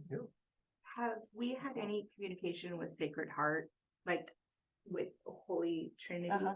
Knowing, what Mhm. a potential could be, do you have any direct line of? I do. I communication? haven't reached out to her yet. Okay. I That just would, thought I would no, do I know that. you got Yeah. super Mhm. busy. I Yeah. just thought that would be important too. Yeah, for sure. So that they're aware, because we do have kids that graduate from there that come Well, here. and also Willamette Valley Christian, I'm messing that name up. They have, we serve some of their students for title programming. So that's kind of the next wave, as well as connecting with those other institutions and continuing. The other piece that I missed on, why would we tell people that we're gonna do this? It's just a threat. Why would I be having conversations with 5 separate school district superintendents who are then engaging their school board in a Right. conversation? I mean, that's very serious. So it is not something that is taken lightly or just done because it's a trick. Yeah, So no. Just before I forget, on the registered voters, is there some sort of plan to make sure that we're able to help people register if they're not registered to vote? and we did a voter registration drive last spring, so we could do that again. I remember We that one. can ask the PAC to help with that. So yeah, definitely the just think deadline to register. So if the election is, if you decide to go for the bond, I think that the election day is May 16th, I think. And so the deadline to register is like April 27th or something like that. So we can map that out for sure. Okay, I think I met some parents that were not registered and definitely need to be, Yeah. so. The other piece I wanted to share, which is, I shared that we're going for the seismic grant. Obviously, the bond work includes some seismic grants. So, in theory, if we could get the grant, that helps with the bond Yep. projects. We are also having Hilda, our grant writer, work on the CTE revitalization grant. So we would be eligible for up to $250,000. And the goal and working with Andrew on that program is that we would redo room 7.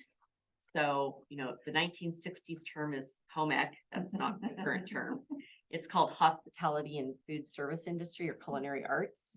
And so the idea is we would want to start a hospitality business culinary arts program with the idea that we have a student restaurant, a student store. That's where our concession stand is.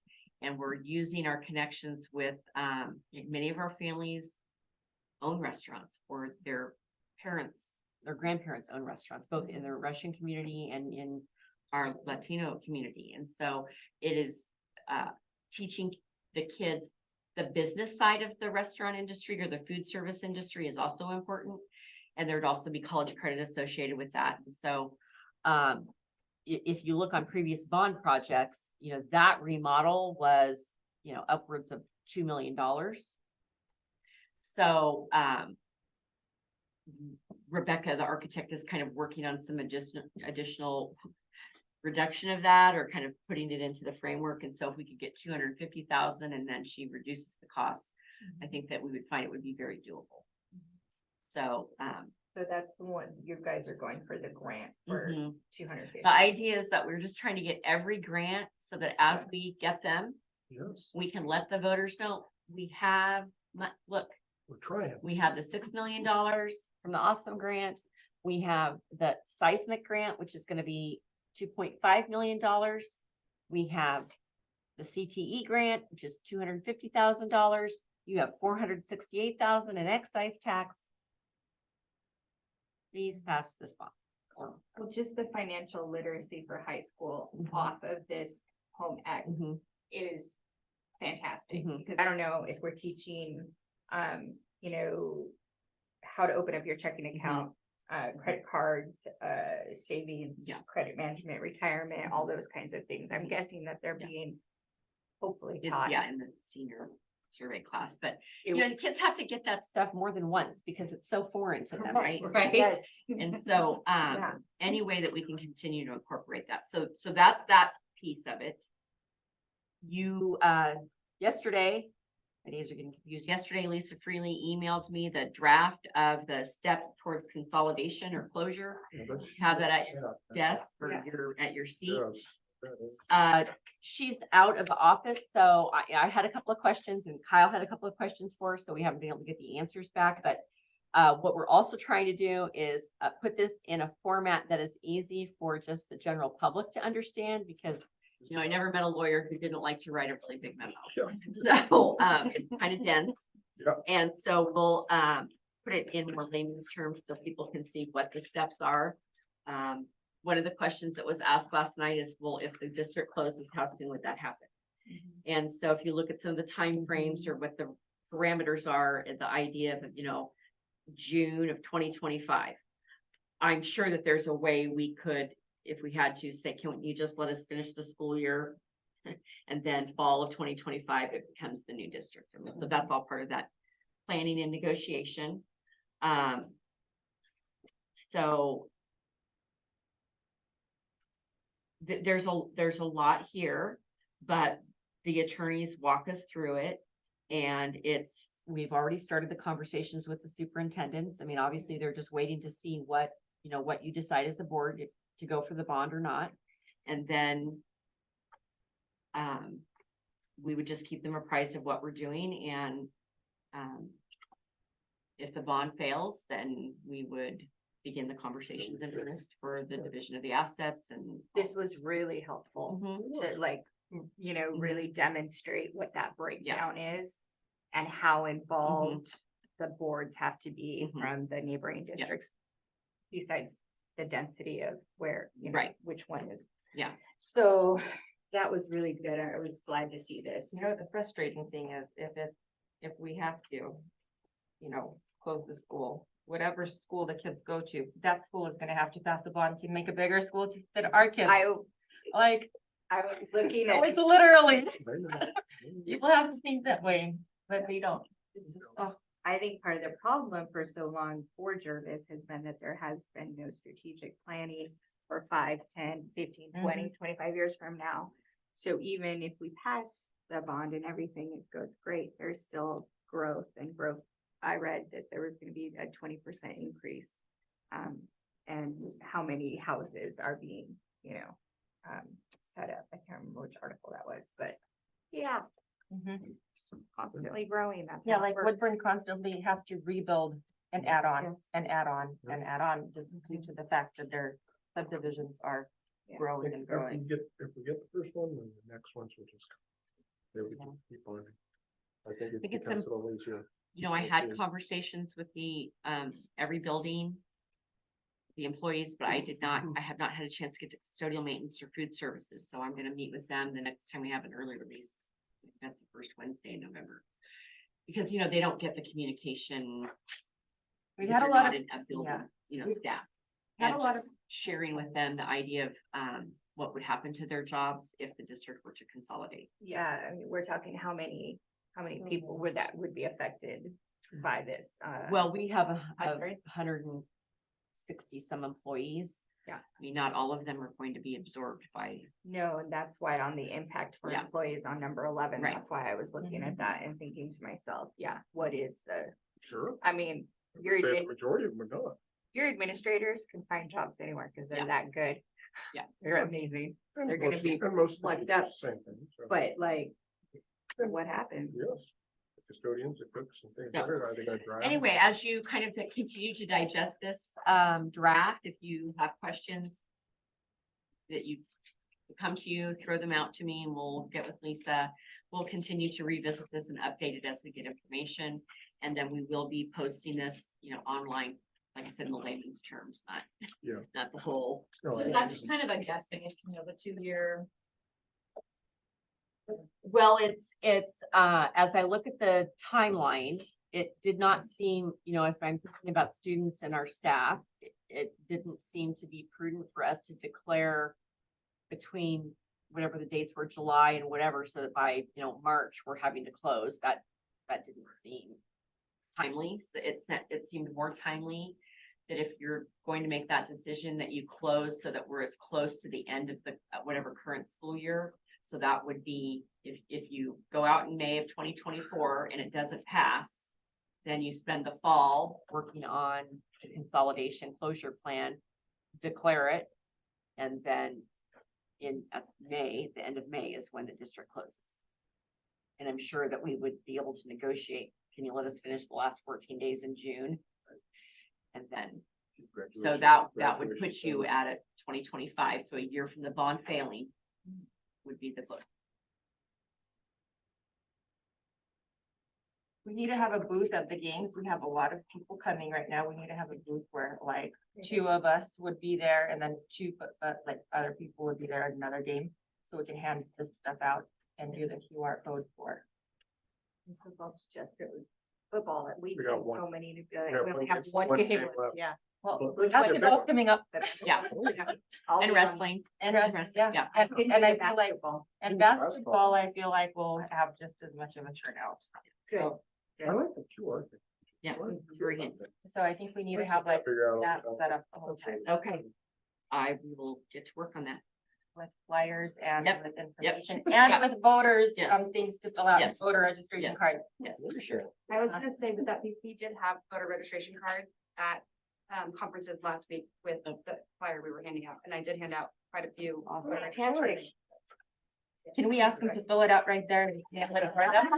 Like, let it, and You can. Let's not do that. one. you'll just have like a box, have the box there, be like, just put it here, we'll mail them for you. Okay, so, I have an update on the sick leave bank committee.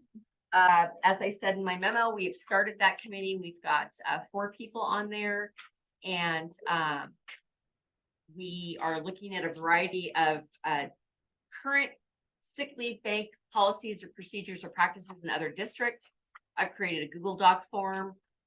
And, people are supposed to kind of be picking the things that they like in the different examples.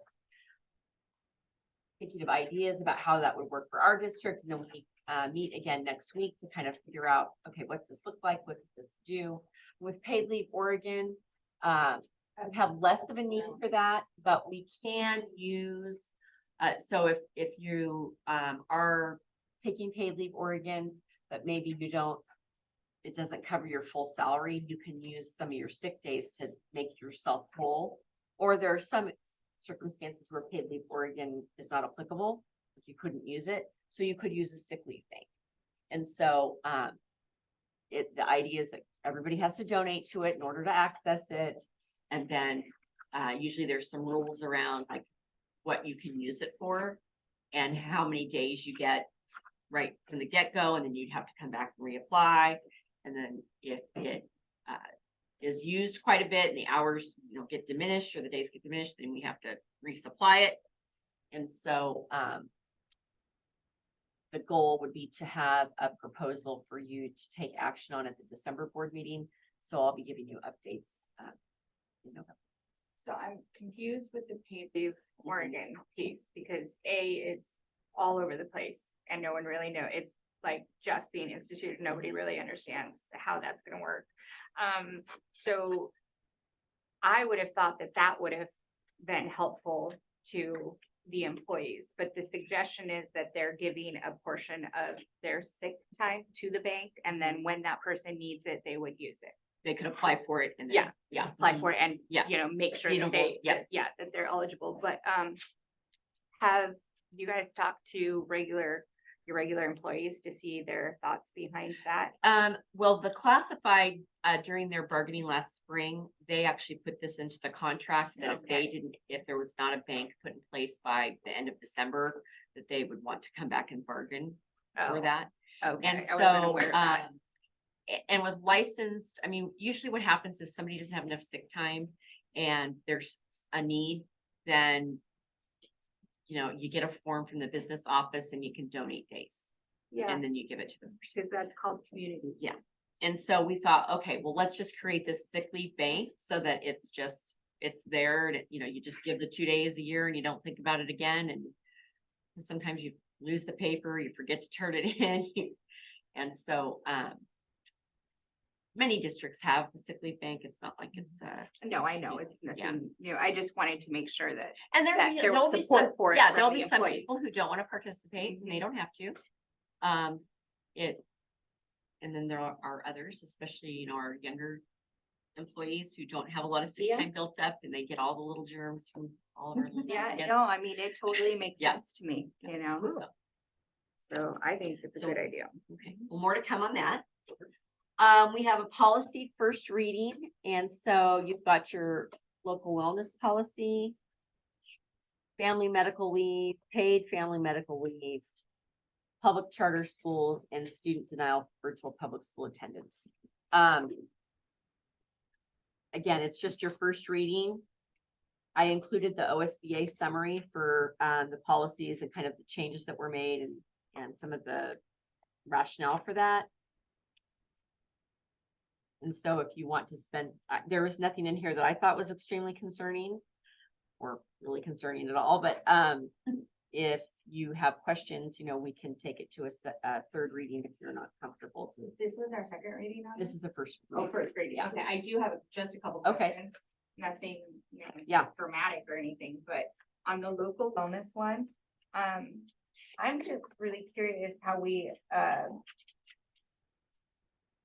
are putting together the committee on there. Like, it said that we can have representation from the committee for parents and students. Is anybody on the from the student body on there at all on that committee? Or our nurse too? Yeah, we have our nurses on Okay. the committee. Each building has a representative, and sometimes those are also parents because they're parent and staff members. So that's how we kind of kill two birds with one stone. But if there was a parent that said, "Please, I want to be on the committee," let them join. I the just committee. was Yeah. wondering if there was a student that was like, yeah. The next one was just.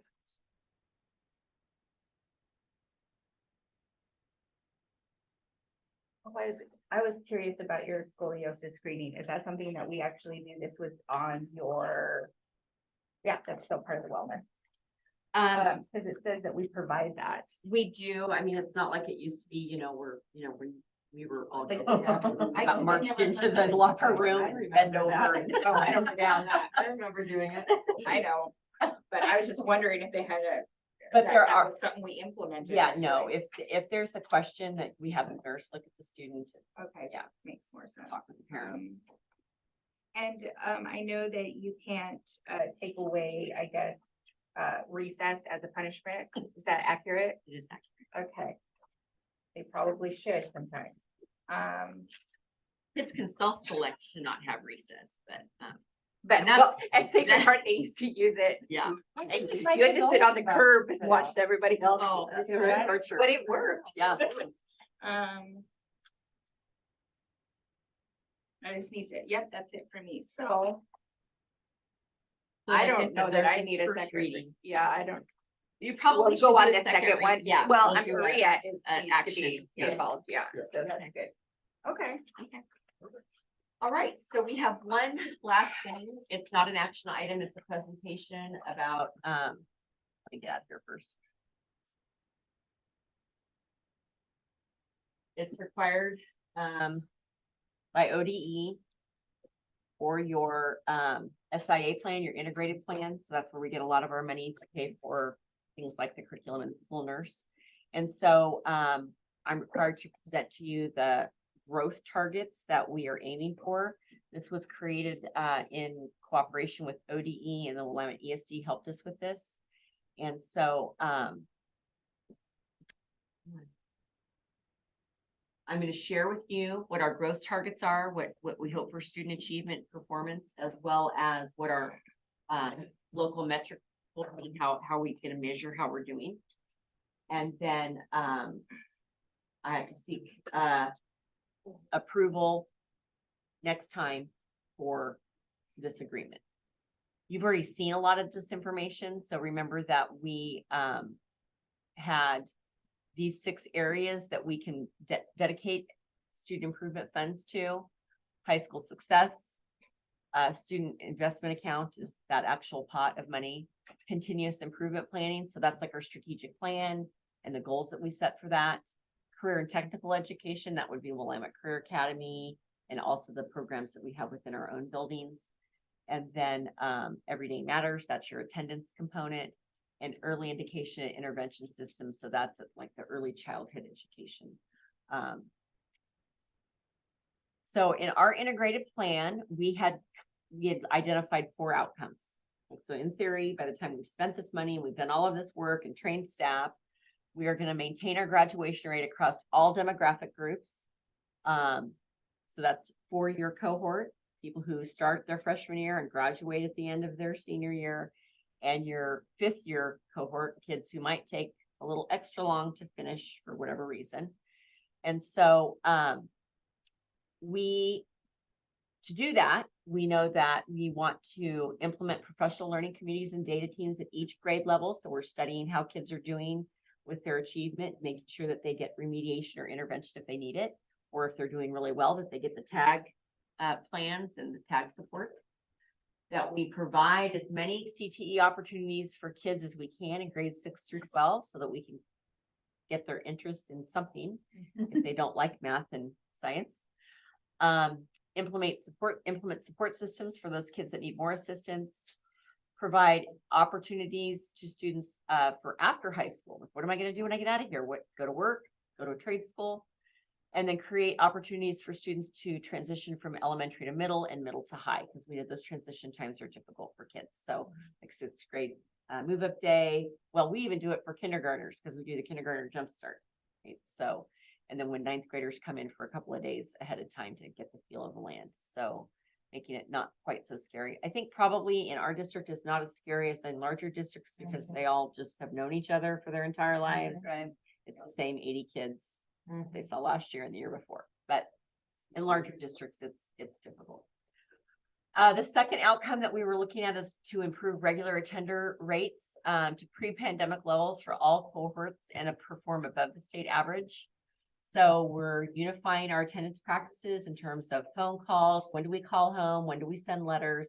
How do we code things?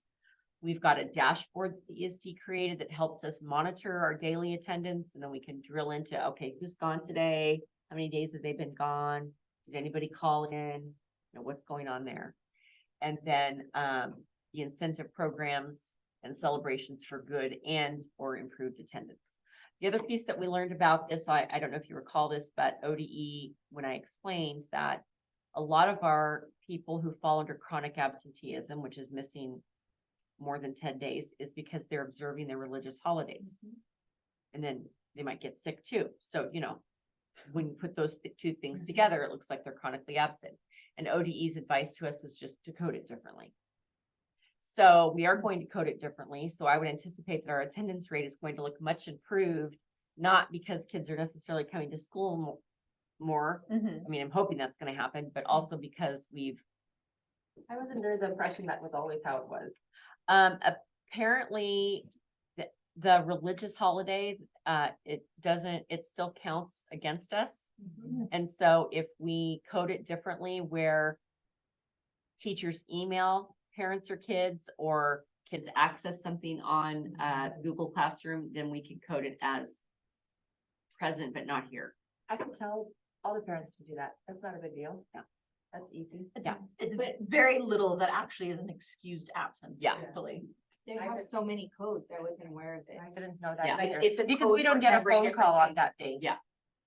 So, you know, I was completely unaware of this, and I don't see how this is inclusive at all, by the way. Well, I did mention that to ODE, that how was people observing their religious holiday, exercising their choice, and the schools helping them exercise that choice, and then the school gets nailed for it. That didn't seem very fair, and then she told me to code it differently. Yeah, which is So, absolutely I would outrageous. code it differently.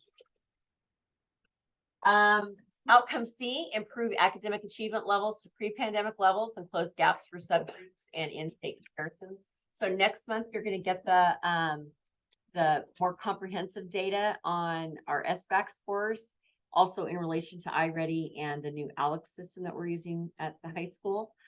You might have noticed in Andrew's report where the math department at the high school pointed out that their math scores were better than 70% of other high schools in the state. You're very good. And they were performing above the state average. So why we get the scores aren't great. Which they're not.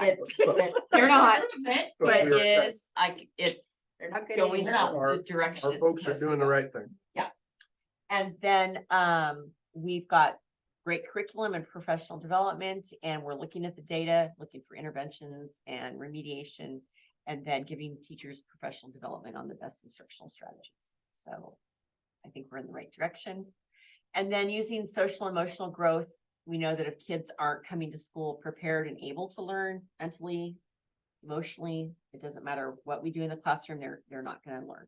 So making sure that we have plenty of supports and trained staff in how to provide those supports for kids. And also, teach kids how to access their own support, how to teach them how to be self-aware that, hey, I'm about ready to spiral. What can I do to check myself and create a safe space for myself? So that's, creating that self-awareness for kids. So the final phase is the longitudinal growth targets. They're statutory requirement. They're embedded into our grant agreement. We have to report on them annually, and there's going to be performance review by somebody at ODE every 4 years. It seems that our district always gets specially selected. So I'm sure we'll be one of the first to be reviewed, but that's fine. They view it as a shared responsibility between ODE and the state and the districts, and that I'm being held accountable for what our staff's doing by reporting to you. You're holding me accountable. That's also why in our strategic plan, we talk about the board and in your own board goals that you're looking at data every board meeting. These are ODE's values.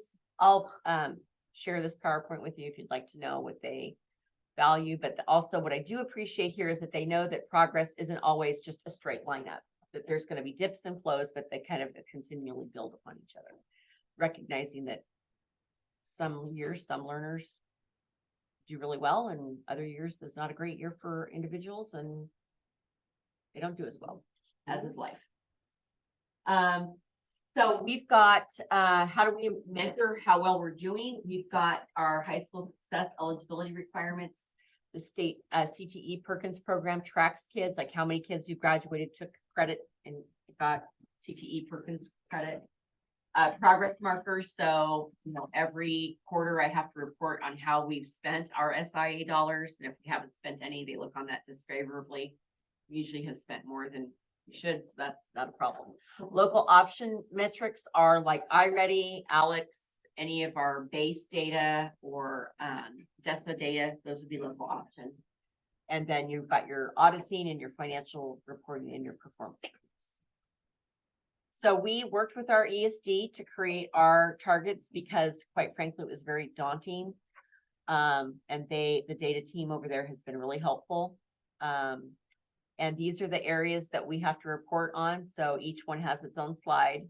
So we have our 5-year growth targets. You have a baseline, then you have the stretch, and then you have the gap. And so the idea with the gap is that we're closing the gap between all students and those subgroups that usually perform maybe lower.